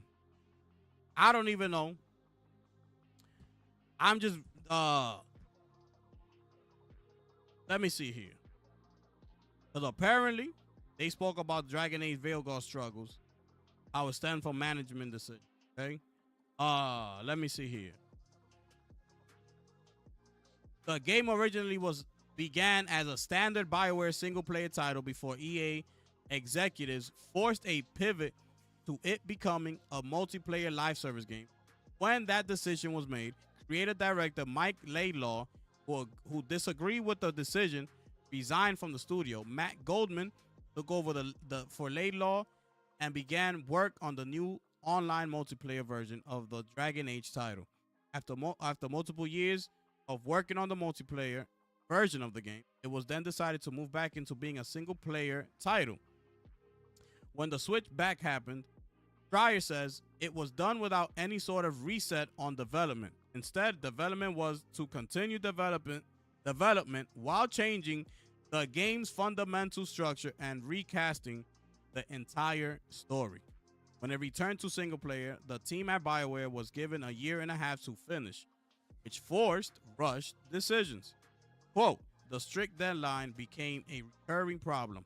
The report reads, the development team would make decisions believing that they had less than a year to release the game, which severely limited stories they could tell and the world they could build. In addition to the game's focus, the tone of the dialogue was a big problem point. According to those who took part in an alpha playtest, the game featured a lack of satisfying choices and consequences. It was also said that the game's tone left people unsatisfied, leading BioWare to create a rewrite of the game's dialogue to include a more serious tone. Lastly, Schreier says the future of BioWare remains concerned within the studio. A team of a few dozen employees are working on the next Mass Effect game, which could be the last chance for the 30-year-old studio to turn things around. Schreier says that EA declined to comment for the...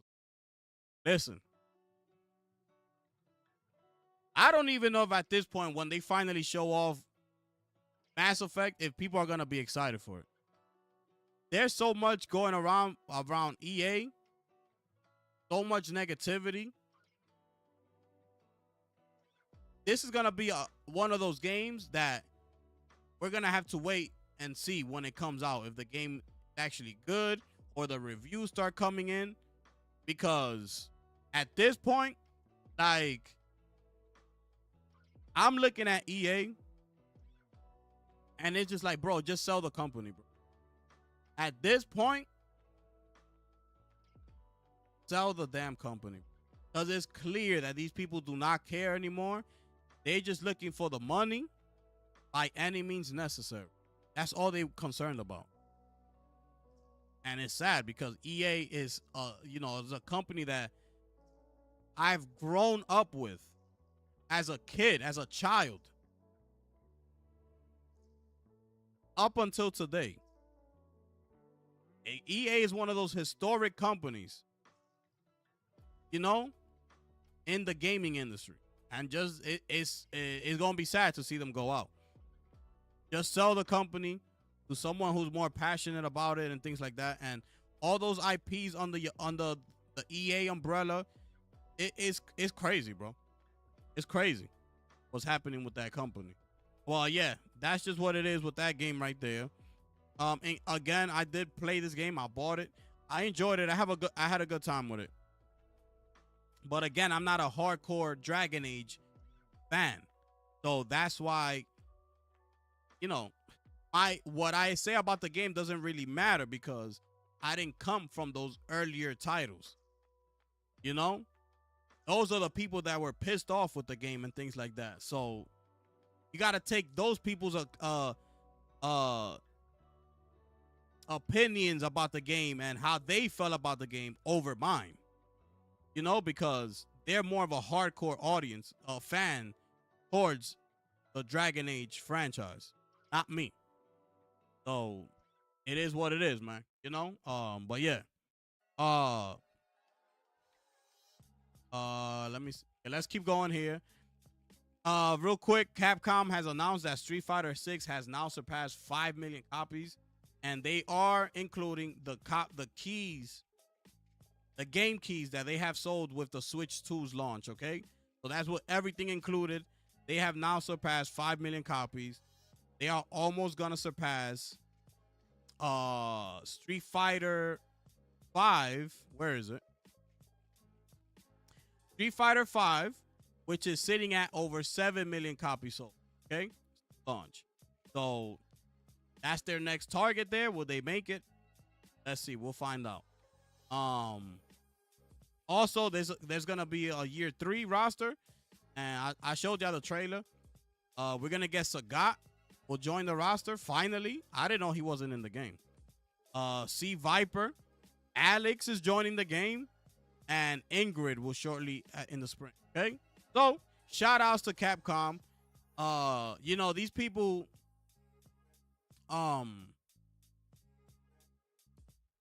you gotta put Capcom up there as far as game studios, because these people have, they got it together, especially with that whole debacle with Dragon's Dogma 2. These people been on a roll. These people have been consistently coming out with games. Now they just announced Pragmata. They just announced RE9. Street Fighter 6 is on a roll. Monster Hunter Wilds was a smash, and the list goes on and on. You know, it's like and they coming out with games consistently. Like, look, they're already gonna be they're gonna be here as well in Gamescom, bro. Look, they're right here, Capcom. So they're gonna show more stuff. So huge shout outs to Capcom. These people have been putting in work, man. Unbelievable stuff, right? What is this?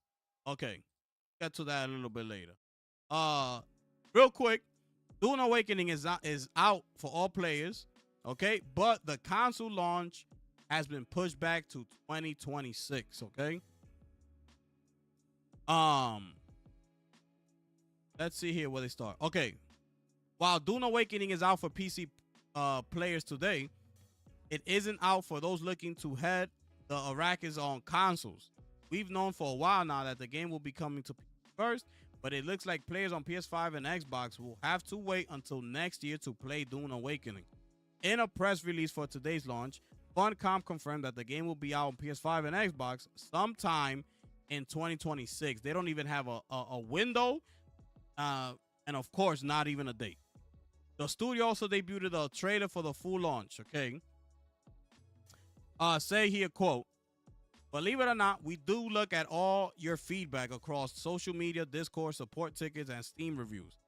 And we're working around the clock to mitigate any issues you find and improve the overall experience," Thais said in his video to players. He also addressed players who have expressed issues with long QA times, saying that more servers will be added for today's full launch. At the Funcom is working, make sure that players' distribution between servers is evenly balanced. Worry not, there is enough capacity for all of you, Thais said. Okay. What's this? All right, he's asking people for patience. All right, he says here, Funcom has been making online worlds like this for 25 years, and I have been personally doing for 24. I can tell you this is my most exciting launch so far. Can't wait to see more of you enjoying the game. Would ask you please bear with us if not everything is silky smooth when we open the game tomorrow. Only the beginning. We have years worth of plans for Dune Awakening, and I want to once again thank you for all joining us on the journey. So there it is. You gotta wait if you're on console. This is a huge game. So I don't know why they didn't mention this earlier. I feel like they saw this coming, so they should have just mentioned this earlier, right? But yeah, I don't know how many of y'all actually we're actually looking forward to buying this game. But unfortunately, you're gonna have to wait until sometime next year. Quote, right? Y'all let me know how y'all feel about that one. Wait.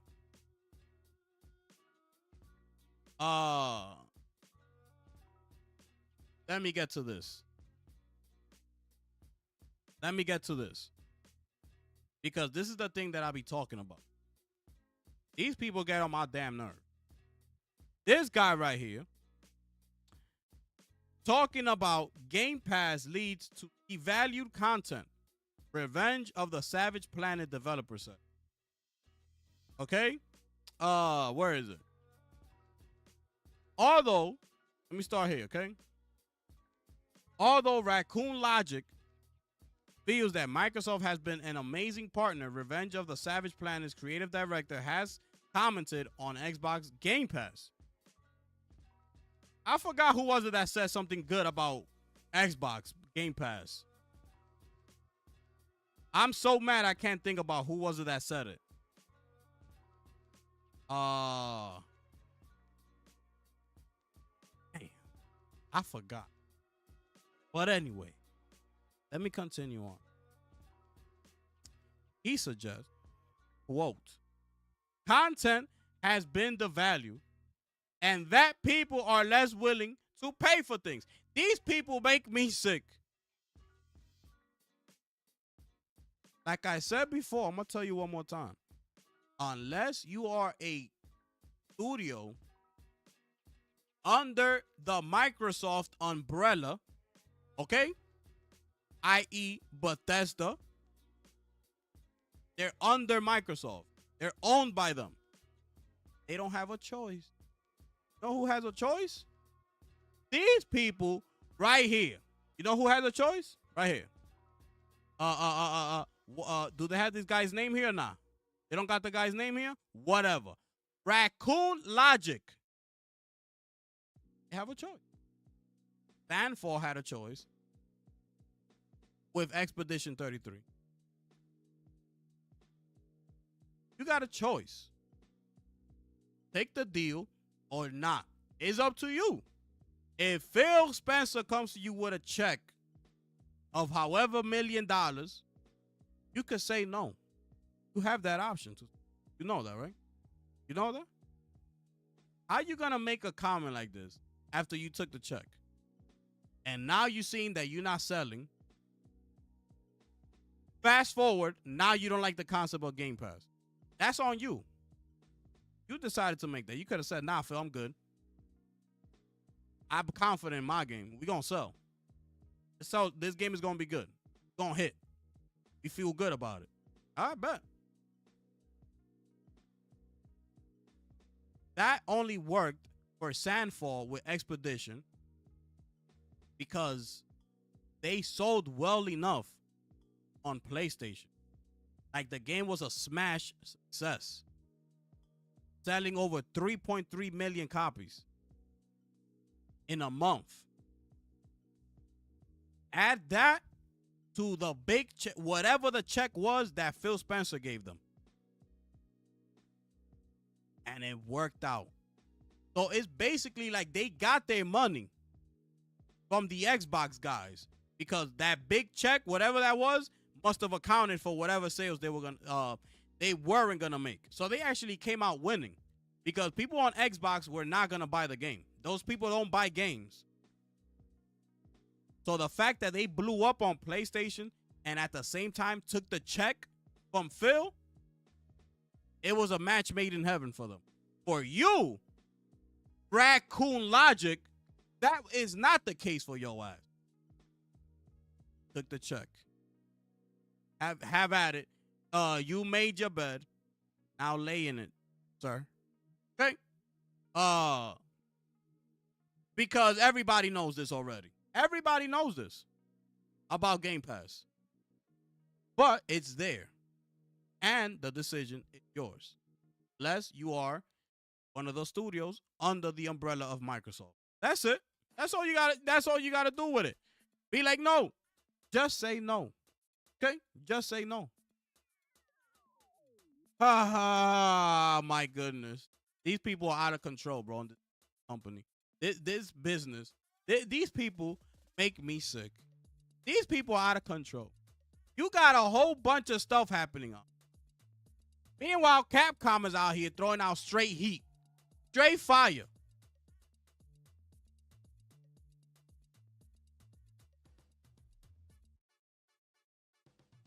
I don't even want to read this. Whatever. Finally, people played Pragmata, and apparently they want more. Okay, this is a long read. I was going to read it, but you know what? I kind of don't want to read all this. You know what? They said that they want more. When the demo ended with a huge Metal Gear-like boss, which sadly we weren't allowed to battle against, we half expected a small Sudoku puzzle to appear on the screen. Pragmata's short demo felt unique. I'll read you this last part. Polished and left us wanting more. There are question marks about how its ideas will shake out across an experience likely in excess of tens of hours, but with Capcom's unblemished modern track record, you'd be hard pushed not to have faith that it will follow through on its idea. Okay, so, ladies and gentlemen, Let me see if I got some rapid fire news. And then we taking questions, comments, concerns, ladies and gentlemen. My goodness. These people out here are out of control. These people out here making me. I mean, listen, man. Got things happening over at Sony. Absolutely disgusting, but talking about Ben Studio laying off 30 people, but they're still working on it. Okay? I don't know what the hell's going on there. Got people at Marathon Bungie stealing artwork. I don't know what. People talking trash about Nintendo Switch 2 apparently now are nowhere to be found because the Switch 2 has now sold over 3.5 million units in 4 days. Now the people that was talking trash, they're nowhere to be found. But they was telling you, buy a PlayStation. Why you gonna spend $450 on the Nintendo for? Just get a PlayStation. Not knowing that the Switch 2 is totally different from a PlayStation. Not telling them that you're not going to be able to play Mario Kart World on your damn PlayStation. Not telling them that when Donkey Kong and Metro Prime comes out, you're not going to be able to play it on the damn PlayStation. And when the Legend of Zelda game comes out, you're not going to be able to play it on PlayStation. You see how the two are just totally different? You could tell that with an Xbox. No, don't buy that. Just buy a PlayStation. You could play Call of Duty here too. Yeah, you could. No, don't buy that. You could play Forza here too. Yeah, you could do that. Come, buy a PlayStation. You could do that. Gears. Yeah, you could play Gears. You sure? No. It's coming to PlayStation. You could play. Hey, come. Buy a PlayStation. It's understandable. Can you play The Legend of Zelda on Play? Case closed. I would be like, yo, shut your damn mouth. With your damn fanboy nonsense. Like, shut up. The hell you talking about? Can you play The Legend of Zelda on PlayStation? Because your ass is going to be trying to get a Switch 2 when the game comes out. Are you going to be telling yourself, I'm good with my PlayStation? I don't need a Switch? Are you going to tell yourself that? Or are you going to turn around and be a hypocrite and buy yourself a Switch 2? But you told the other guy not to do it. So now the other guy is stuck. But you're going to be coming home with your Switch 2. I'm booting up Legend of Zelda right now. People out here make me sick, bro. These people out here capping for you not to buy a game because it's the first PlayStation game going day and date on PC.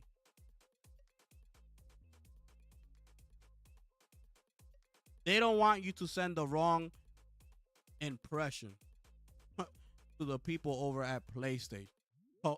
Oh my God. Ladies and gentlemen, the world we live in, the community that we have to tune into every day of our lives. My goodness. Lord, why? Lord, please, why? Why had to be? Why? This is ridiculous. People are out of control. Meanwhile, you got people within Bungie switching gaming directors. We don't even know what the hell's going on over there.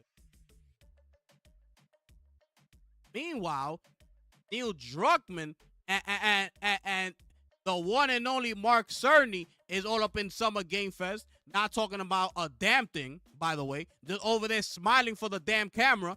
Don't talk about the damn, disgusting season 2 of The Last of Us on HBO. And not even mentioning anything about Intergalactic or the future plans of Naughty Dog. Or why they don't split the damn team up in two so they could start making games a lot faster, because we about to be 6 years in and still no games from Naughty Dog.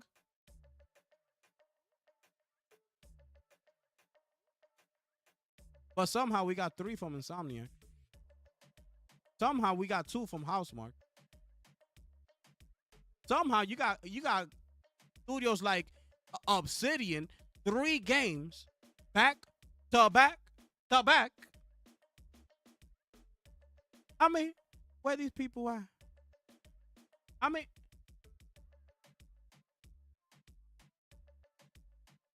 where these people at?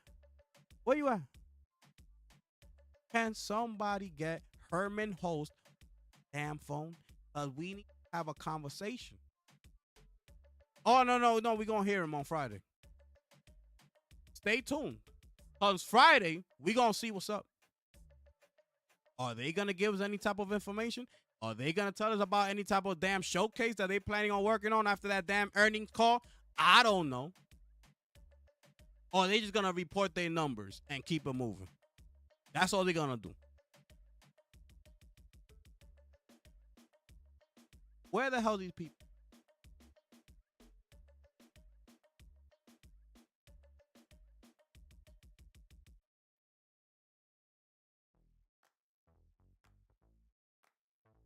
I don't got no rapid fire news.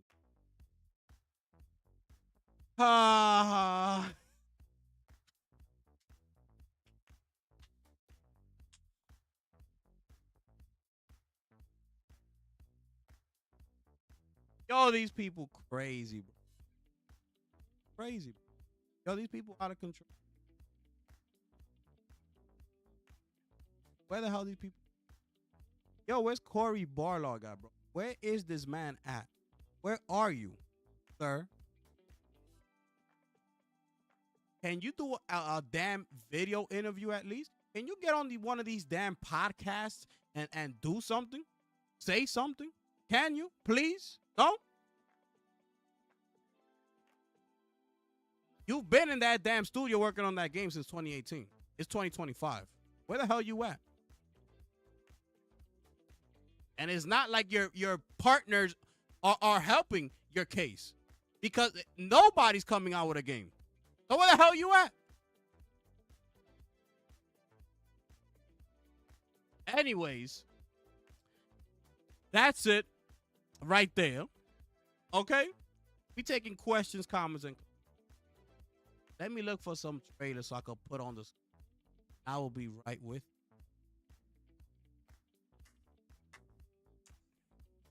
Oh man, these people crazy. Bro. These people are out of control. These people are out of control. I'm telling you. By the way, I got my tickets to go see. I'm looking forward. That movie looking like it's about to be a smash. Okay.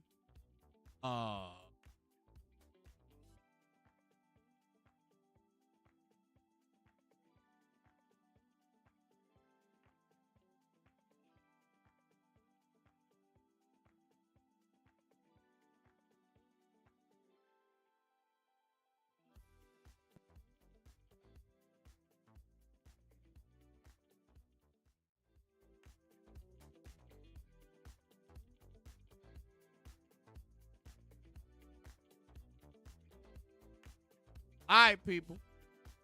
Questions, comments, in the building, people. Make sure y'all smash facts.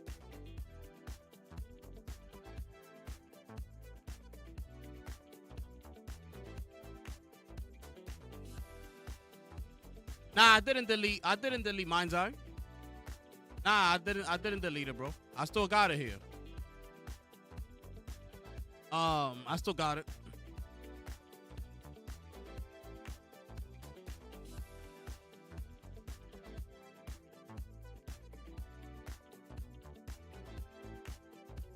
Let's see, bro. Let's see, Lunchi. That's what I was saying. These games is gonna say a lot. Death Stranding 2 sales are gonna say a lot. Ghost of Yote is gonna say a lot. That's why I brought up all those numbers. I don't know if you was here, but that's why I brought up all those numbers. Okay, those sales are gonna determine a lot of things, bro.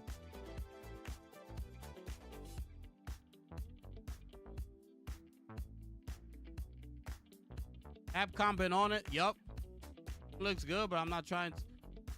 Yeah. Capcom, Dune is it's a MMO. It's you gotta live in that world, basically. That's why it's not gonna appeal to everybody. It looks fire, but I can't play a game that I need to spend all of my time in. I don't have time for that.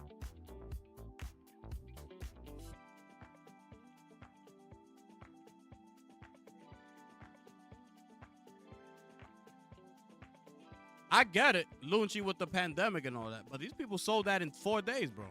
4 days. Not even a week has passed. Not even a week, bro.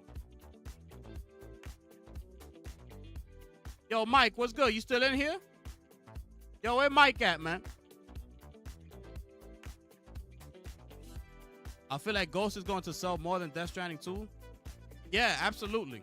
Death Stranding 2 is almost like a niche game, bro. So I hope it sells well. You know? I hope it does good. Cause Kojima been in the lab, bro. That man looks tired. You know, like that dude looks tired, bro. Put a lot of effort into that game.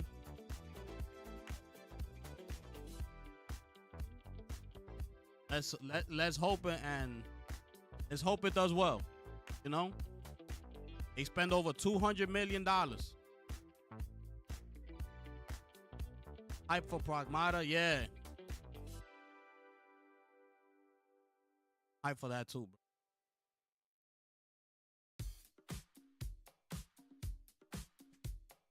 This game, by the way, that's SWAT. It's like a SWAT game. You gotta like, take your time and go through the houses and things like that. You know, very slow paced. But yeah, I'm hyped for Pragmata. I'm hyped for RE9. The other space game is that I'm really hyped for. I forgot the name of it. I forgot the name of that space game. They just showed off that everybody was going crazy for it. Based off of a show. That game looks crazy.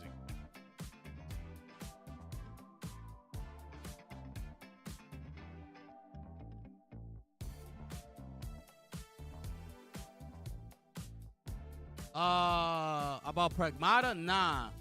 Damn, man, I wanted to see him, cause Max also played the Invisible game.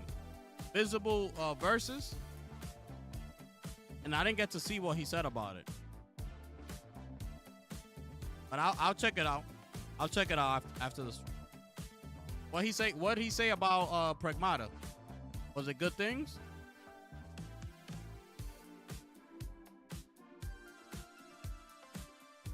I never played a game, so I never actually completed a Resident Evil game either. I've played a couple of them, but I've never like completed any of them. Like, so, but I'm still excited. You know, I want to get it. I'm gonna get it, and you know, I'm gonna beat it. You know, I want that experience. Want that experience, bro.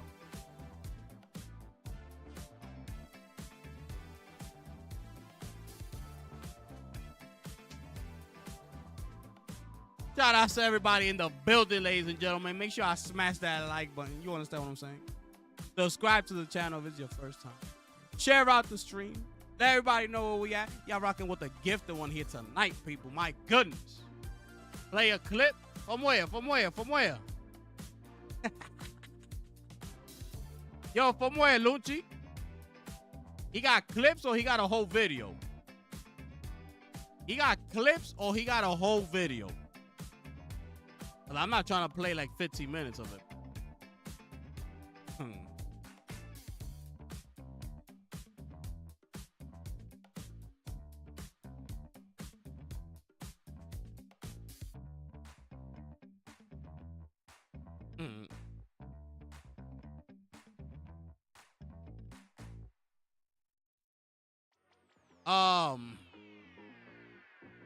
I'm gonna see this weekend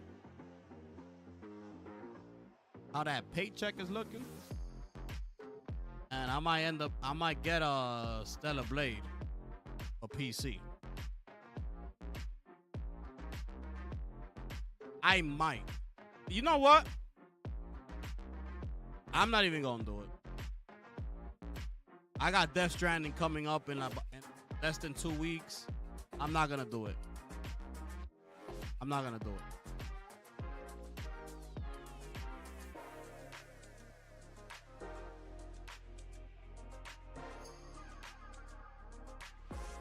Not gonna do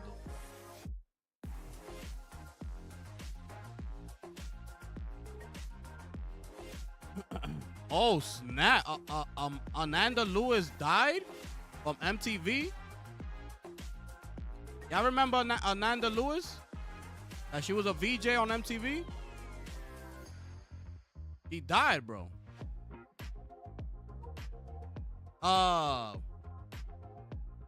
Just played 3 minutes on his channel. It hit 49,000 on Steam. Damn. That's crazy. That's crazy. I mean, look. Let me see. Let me check right now the numbers.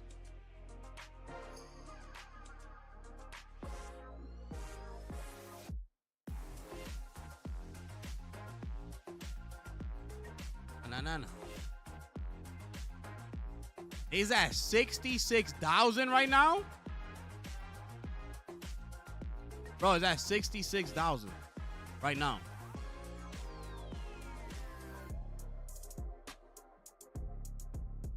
You surprised?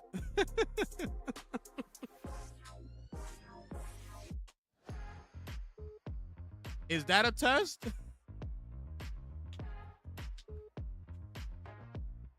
Was this a test or not? Was this a test or not?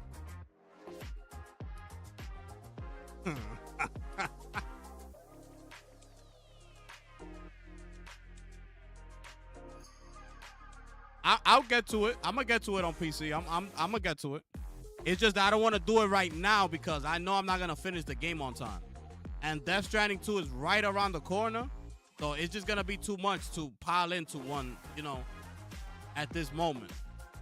But I'm gonna get it.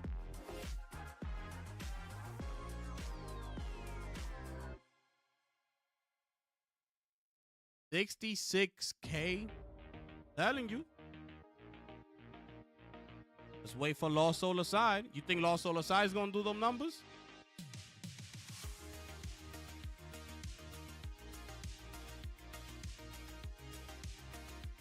All right. Okay.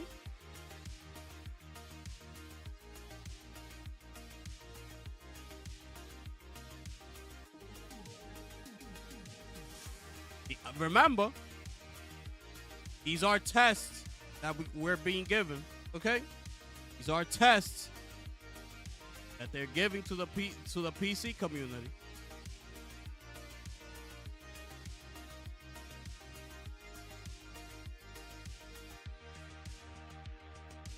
This girl, Lunchi, you don't remember her? She passed away. Remember her from MTV? Passed away, bro. That's crazy. That's crazy, bro. Yo, these are tests that we are being given. PlayStation is looking. PlayStation is looking. You're looking at Steam DB numbers. They're like, oh my God, man. Doing great.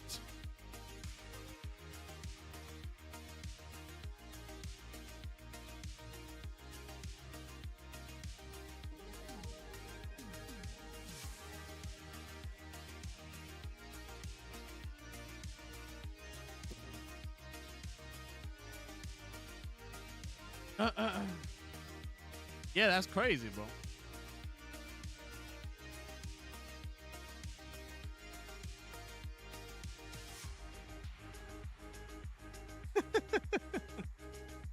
Yo, Molly crazy.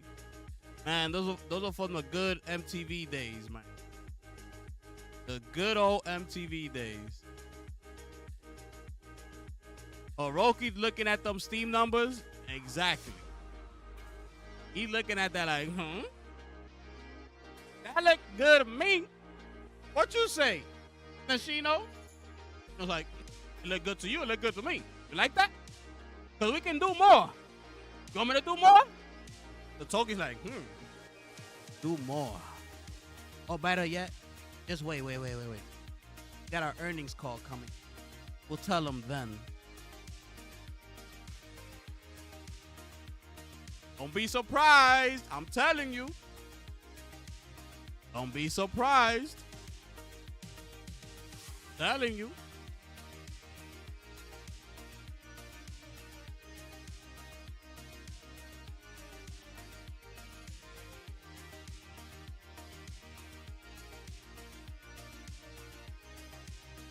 No, I know what. I know what happened to Xbox, but it's just that was just inevitable for Xbox. Like they just couldn't run away from that. Like them people just don't know how to run a business. You know, some people don't know how to run a business over there. How and the thing is that they have the money to withstand losses. They got that type of money. That's what I be saying. Like they're not the same. Like look, like Xbox could afford to lose on certain areas and flop here and flop there. Don't sell here. And look, they still around. They still doing stuff. Now they're pivoting over here. They doing this, and it's like Sony can't afford to make mistakes like that. They can't afford making mistakes like that. Like back to back, like going nuts.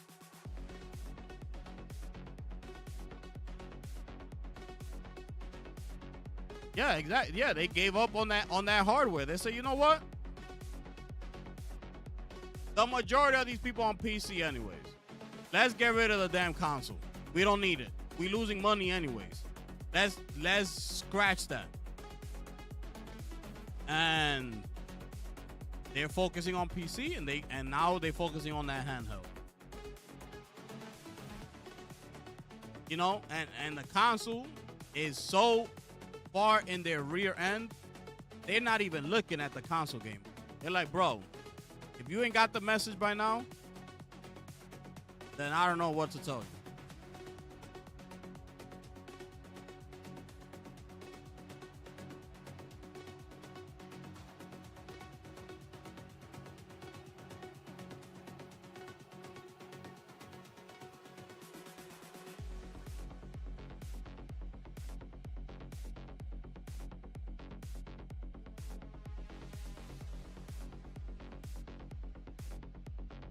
Only on PlayStation?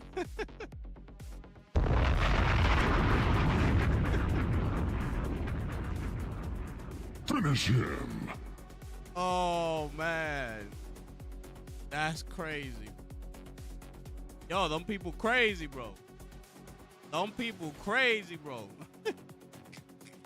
Yo, this industry is going so crazy. It's just like, bro, I don't know what to expect, bro. Like, it's on some anything goes right now, bro. This is literally on some anything goes situation, bro.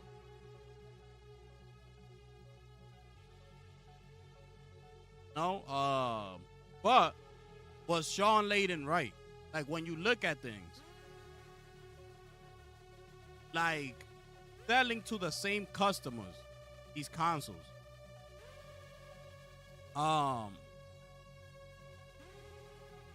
They sell them at a loss. Like, it's not like the numbers are growing like crazy because they still doing good, but they're still behind what the PS4 was at this moment. But you would think that they are so far ahead of that number. So it's just a weird combination, bro. It's a weird combination. And also looking at this right now, Black Ops tells you that people don't care about moving to the PS5 because they don't care about those next generation titles. They don't play those games.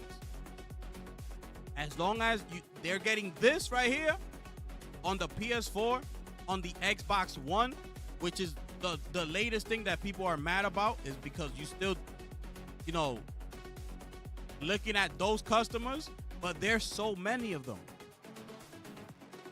If they haven't left by now, they're not planning on leaving anytime soon until you put an end to it and say, yeah, Call of Duty's not going to be on PS4 or Xbox One. Get your ass up here. But they don't want to take that risk because they might just stay playing the last year's Call of Duty and not even bother with the new one. So, and then they're going to lose out on all those sales numbers right there. So that's the thing. Like, it's a tough situation. These are tough decisions that these people got to make. You know, there's a big audience back in PS4, back in Xbox One. There's a big audience over there.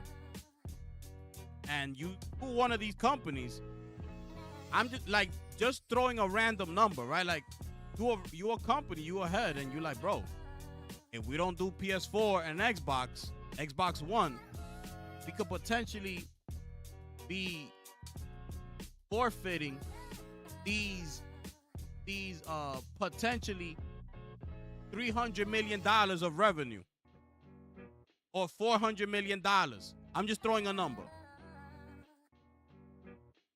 Gonna be out there as a company and like, man, that's $400 million. Like, do it or not? Those financials come out, God forbid, those numbers come out lower than the previous year, and your boss asks you, the shareholders ask you, why the numbers are so low compared to the last Black Ops, the last Call of Duty. Like, I expect, okay, if you're telling me they're a little bit lower, but this substantial number, why? And you gotta be the one to tell them, oh, we decided not to put it on PS4 and Xbox One, even though those generations accumulate a random number I'm throwing, 20 million players. What you think the shareholders are gonna tell that person? They're gonna look at you like, what? You did what? Yeah, we decided because we're trying to get them to move up to buy a PS5 and an Xbox Series X, and they don't want to, so we decided to make this move. They're gonna look at you like, yo, bro, I don't give a damn what box they playing on. What I care about is those damn that battle pass money, those skins money that keep coming in, those $20 they keep spending. I don't care what platform you on. So it's the decisions that these people got to think about. Decisions like that. Trying to leave all them people out. You think they're gonna come and get a PS5 just because you're telling them to? They'll stay playing Black Ops 6. These people don't care until you end the services of these games. Like, those people don't care, bro.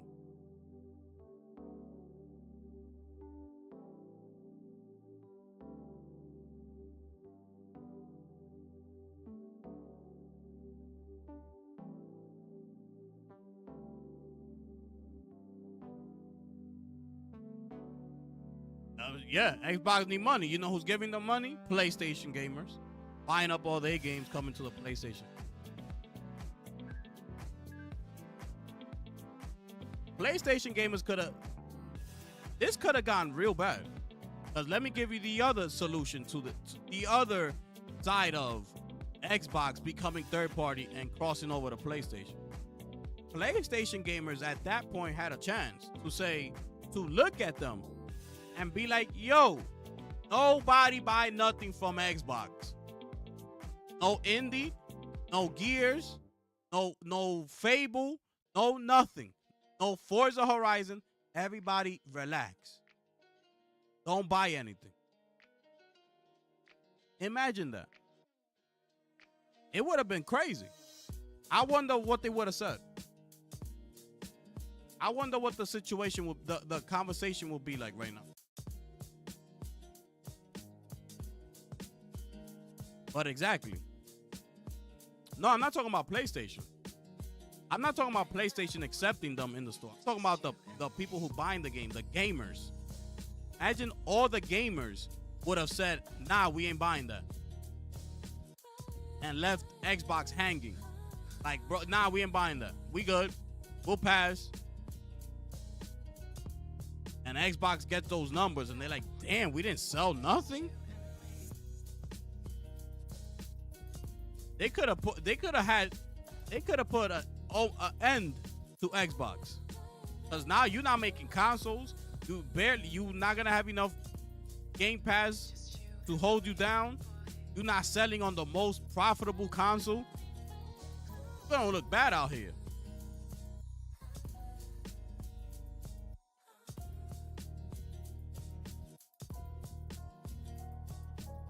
It's kids buying Forza. It ain't kids buying Forza. Last time I checked, Xbox is out there playing Forza.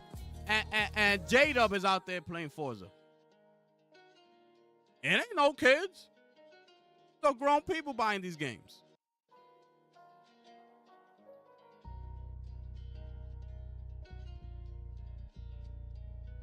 So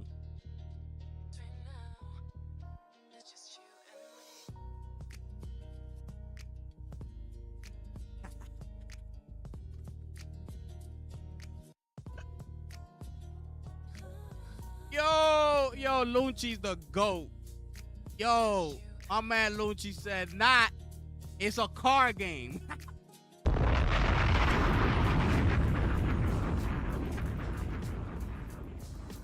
Finish him. Yo, Lunchi's crazy. Yo, Lunchi. Nah. Car game.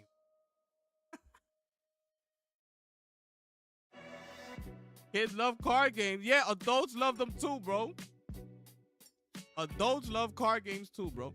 The only reason we don't love them as much is because we don't play them as they're intended to. That's why I want to get a wheel and stuff.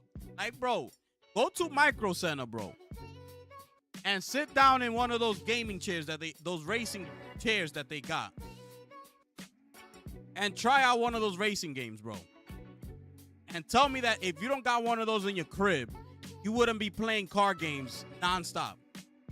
Like, bro, you'll be in there, bro. Every time I go to Micro Center, the racing chair is right there, bro. And it's just like, I gotta sit down and I gotta give it a go real quick. I sit down, I start racing. The way it makes you race, the shifting the gears. Like, bro, it just makes you want to play racing games.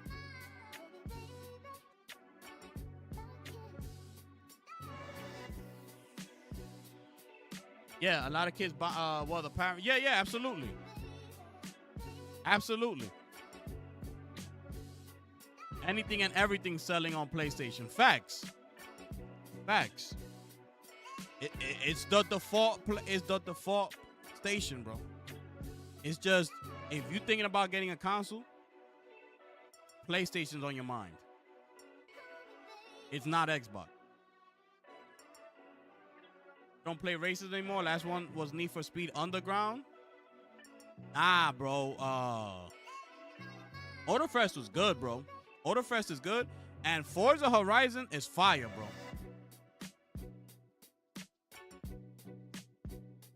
Forza Horizon is fire, bro. But when you go to Micro Center, sit down on that chair and play that little racing simulator that they got. you're gonna be like, oh, and then picture yourself playing like Gran Turismo on that, or Forza Horizon on that. Like, you're gonna be like, nah, this is it right here, bro. This right here. And then picture doing that like multiplayer style. Like, what if one of your boys has a chair? Y'all out here racing each other. Like, it gives it a whole different vibe, bro. Instead of just grabbing a controller and racing. Like, that's why it's not that fun.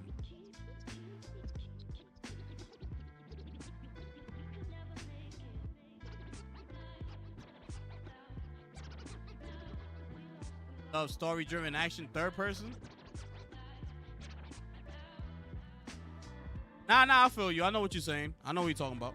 I'm in that boat too. I'm not saying that I'll be out here racing all the time. Nah, not at all. You know, I bought Motorfest. It was on sale. You know, I played a ton of that. I was having a great time. You know, it was a fun game. I play some of Forza, but it's not like I'm picking up the control every time. Oh, racer, like, nah. You gotta be in the mood. You gotta be like with your boys wanting to play that. Y'all could be racing each other, whatever. Like, it gotta be some type of mood. Yeah, I'm not sitting here saying like I'll be playing racers. Like, nah.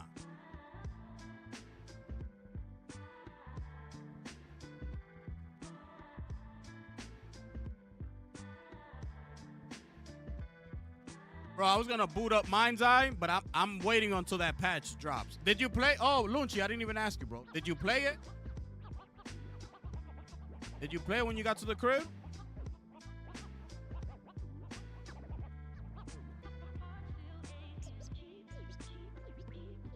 And that Maximilian, I'm gonna watch it. I'm gonna watch it later after the stream. I'm gonna watch it. Oh, you waiting until the patch? Okay.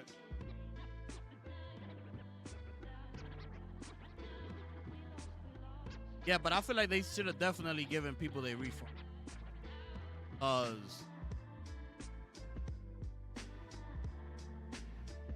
You know, it was just so broken, bro. The game is like so, like, it's not ready, bro. The game is dead. It's not ready.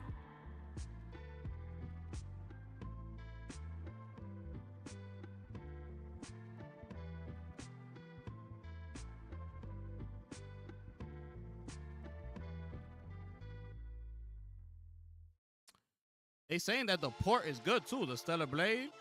That the porting is good to the PC. And mind you, that was them. That was Shift Up that handled the port.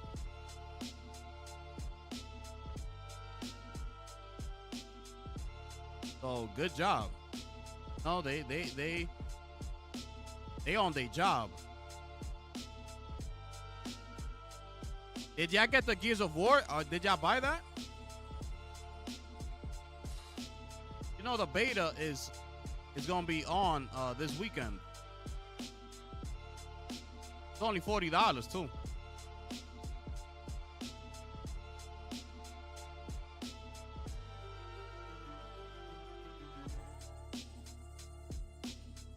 That will have issues like it. That doesn't have issues like it. It got it. That's the thing. It got potential, bro. Oh, y'all didn't get it? Okay.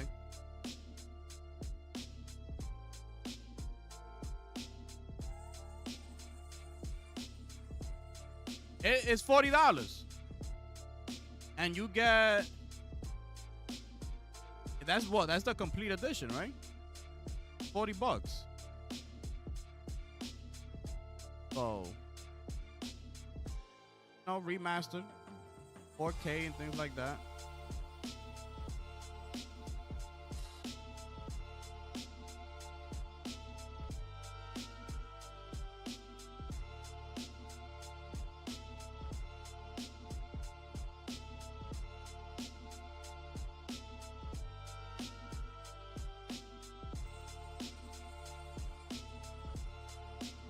Oh, tomorrow's the Konami event.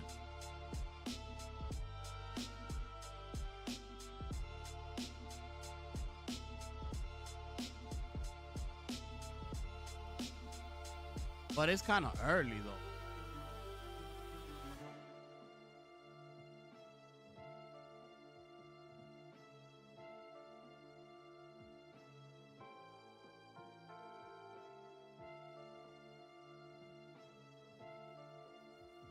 Yeah, what's tomorrow? 12? Oh yeah, tomorrow is the Konami event. But that's at 9 o'clock in the morning, bro. Sorry.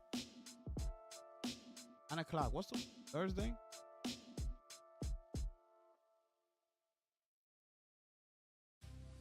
Nah, I'm not gonna do it. They're gonna be look, they're gonna show Silent Hill. I don't need to see Silent Hill, bro. I already know what it's gonna be. What more do I need to see? There's no guns, there's nothing. It's a melee weapon. They're gonna show you more of the story. I'm gonna pass. Okay? Yeah, I'm gonna pass. If anything good comes out of that, I'll talk about it later on that. Also, June 12th, 11 p.m. Pacific. So that'll be 2 in the morning. June 13th, my time, is when the Sony business segment meetings will be held. So if you're in the Pacific, you up at 11, you'll be getting the news. That will be 2 o'clock my time. I will be in my bed, sleeping. Facts.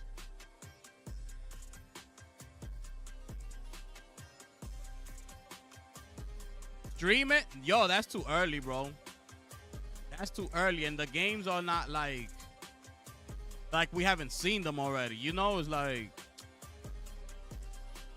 And Silent Hill, I already know what I'm gonna get. You know? Damn, what's this, bro? This look fire. Did you see Final Fantasy 16 on Xbox Series X? It runs 720p. Wow.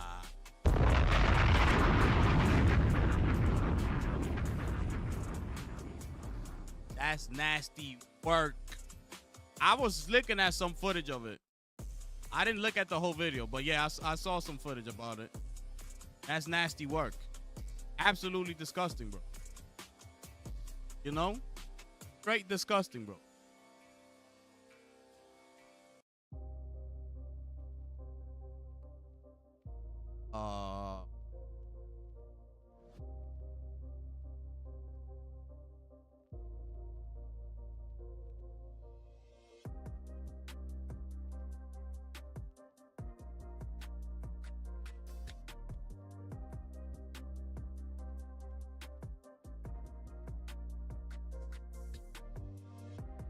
It for the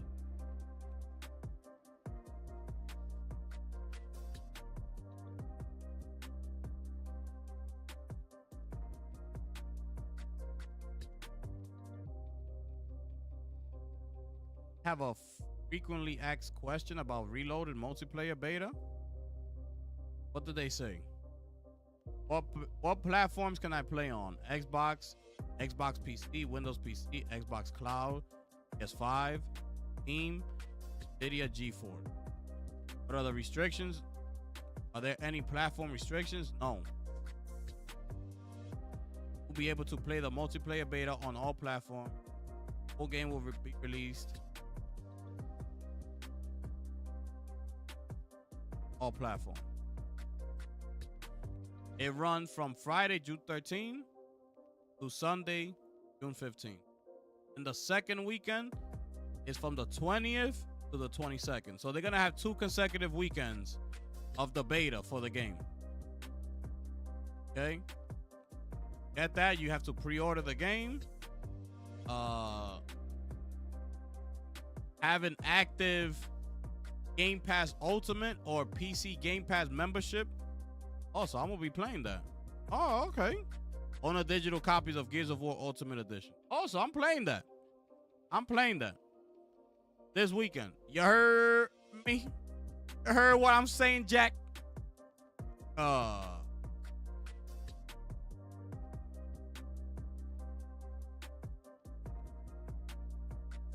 I turn off cross-platform? Is cross-platform enabled? Yes. There is cross-platform. Can you turn it off? Yes. There you go. How can I link my Microsoft account? You can link your Microsoft account upon signing in, or from choosing the option at the bottom of the main menu for PS5 and Steam. Wow. Wow. Do I need to link my Microsoft account? Only to invite friends from other platforms, or if you would like to enable cross progression.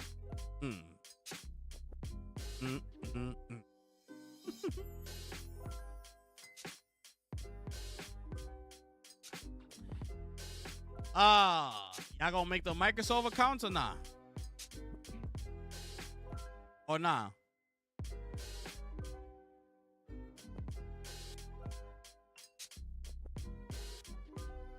Oh man, that's crazy. These people out here wilding. So it's 2 weekends in a row. Okay.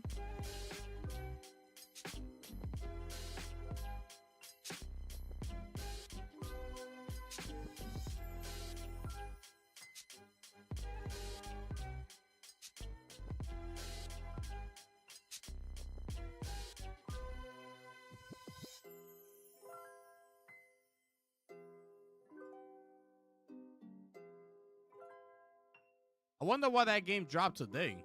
Well, let's see. And let's see how it does on the weekend. Look, it peaked. It went up to 71,000, bro. 71,756. Stellar Blade right now. It peaked, went up.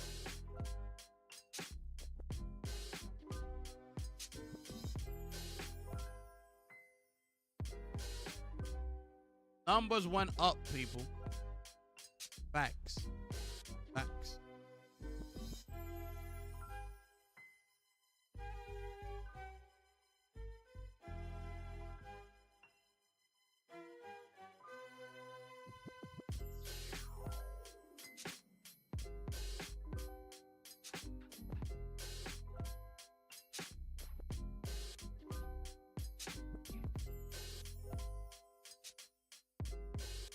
Oh, it's still selling on PlayStation 2? Whew.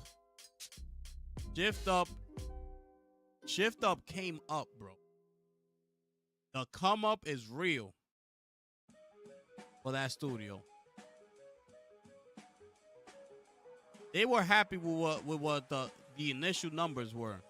Imagine now, bro. Now they selling even more copies of the game. Like, crazy.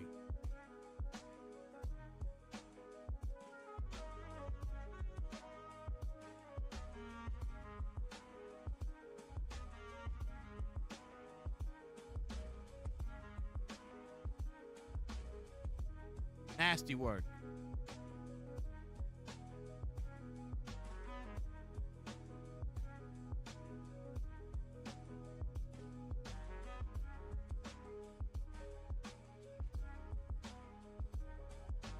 Assassin's Creed Shadows Collector's Edition is now $200. Best Buy drops. How much was it before? 300? Damn.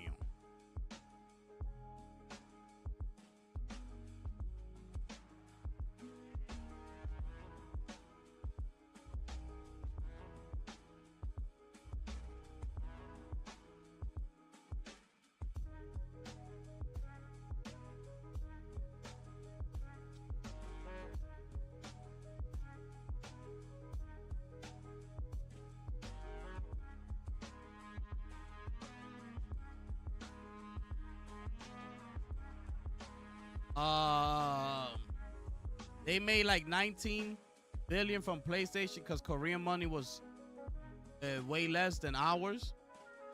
Yeah, them dudes is caking, bro. He said it.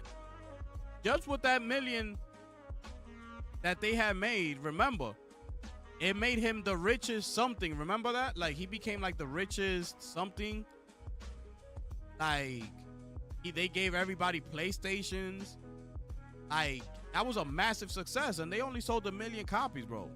Imagine if that game would have sold like 3 million copies, bro. Like, yo, that dude would have gone nuts. That dude would have gone nuts, bro. Probably bought everybody houses or something. Or cars or something. Crazy.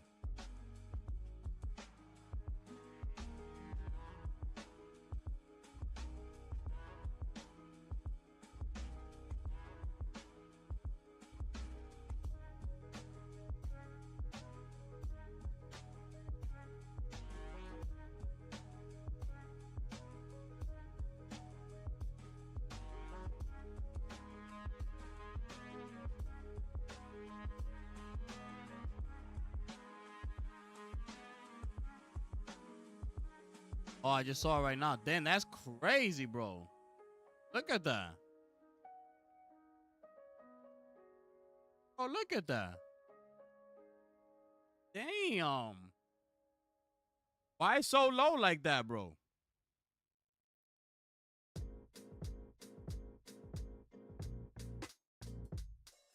Yo, that's nasty work, bro.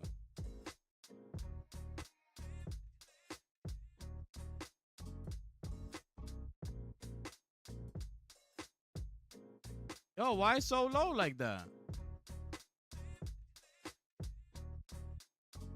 That's crazy, bro.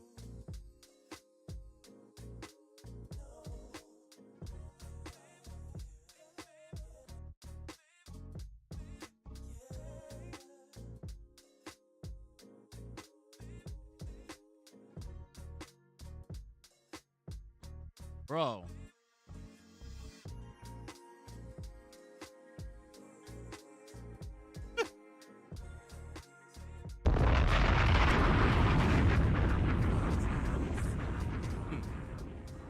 Bro, $1 million over there. Look how much it equals.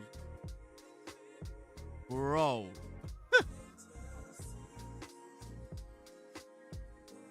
That's crazy. No wonder that dude is going crazy over there. You got a PlayStation. You got a PlayStation. You got a PlayStation. What?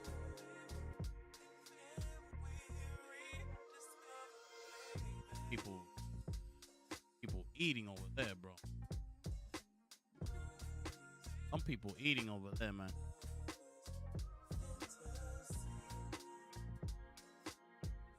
That's crazy work. How much? How much was the check? I never looked into that.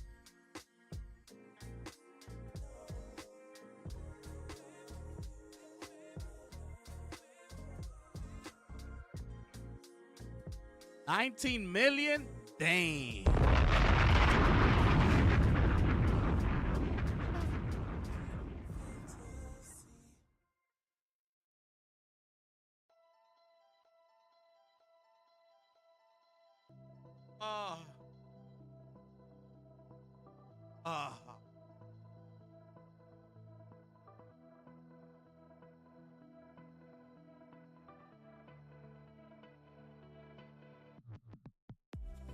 That's crazy.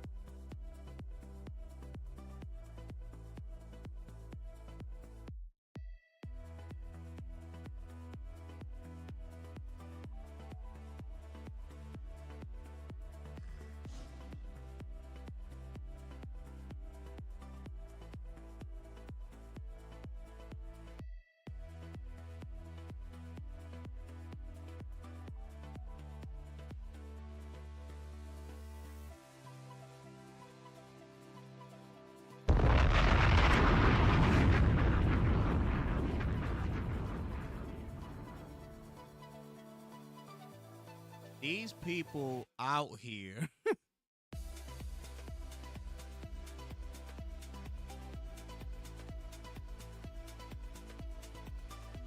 These people out here taken.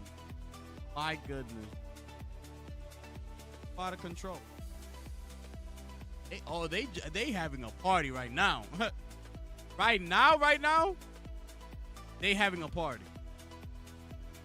Right now, they having a party.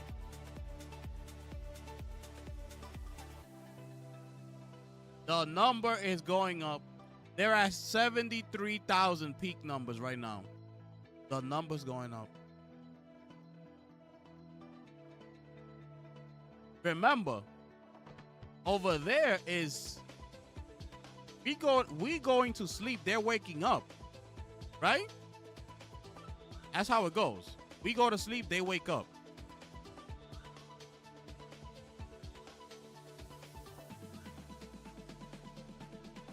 So, by the time I wake up tomorrow, that number should be at 100,000.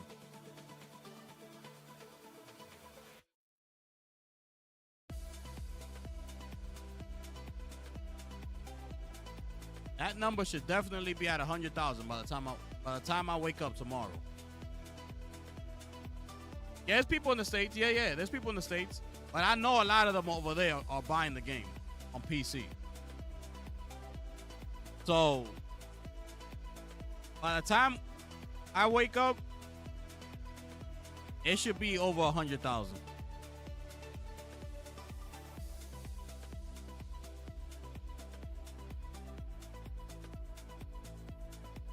By 12? Yeah, by 12, yeah, definitely. I'm gonna check a little bit later. I'm gonna check later. But yeah, man, let me get up out of here, man.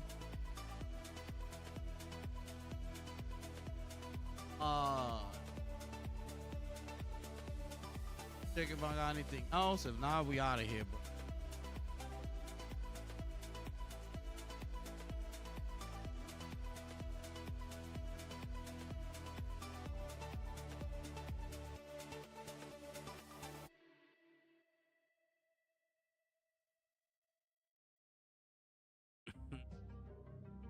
This is a test.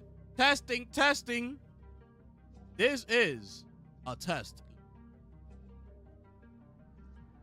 This is.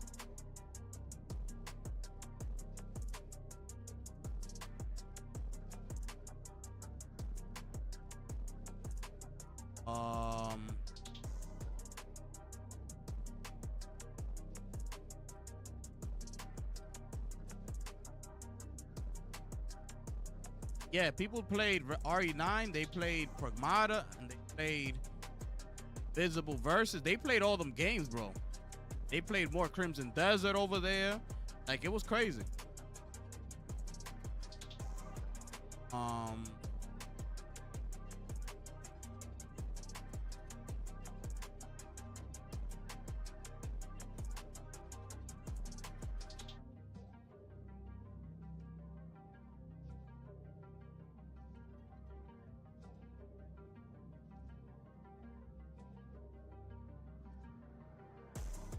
Alright. Gonna be up to par. Alright. Insomniac unannounced game. I shared it. Oh, okay. Oh, yeah. I seen that. Good looking, bro. I seen that. Let's see what happens, bro. Shout outs to Insomniac. Facts. But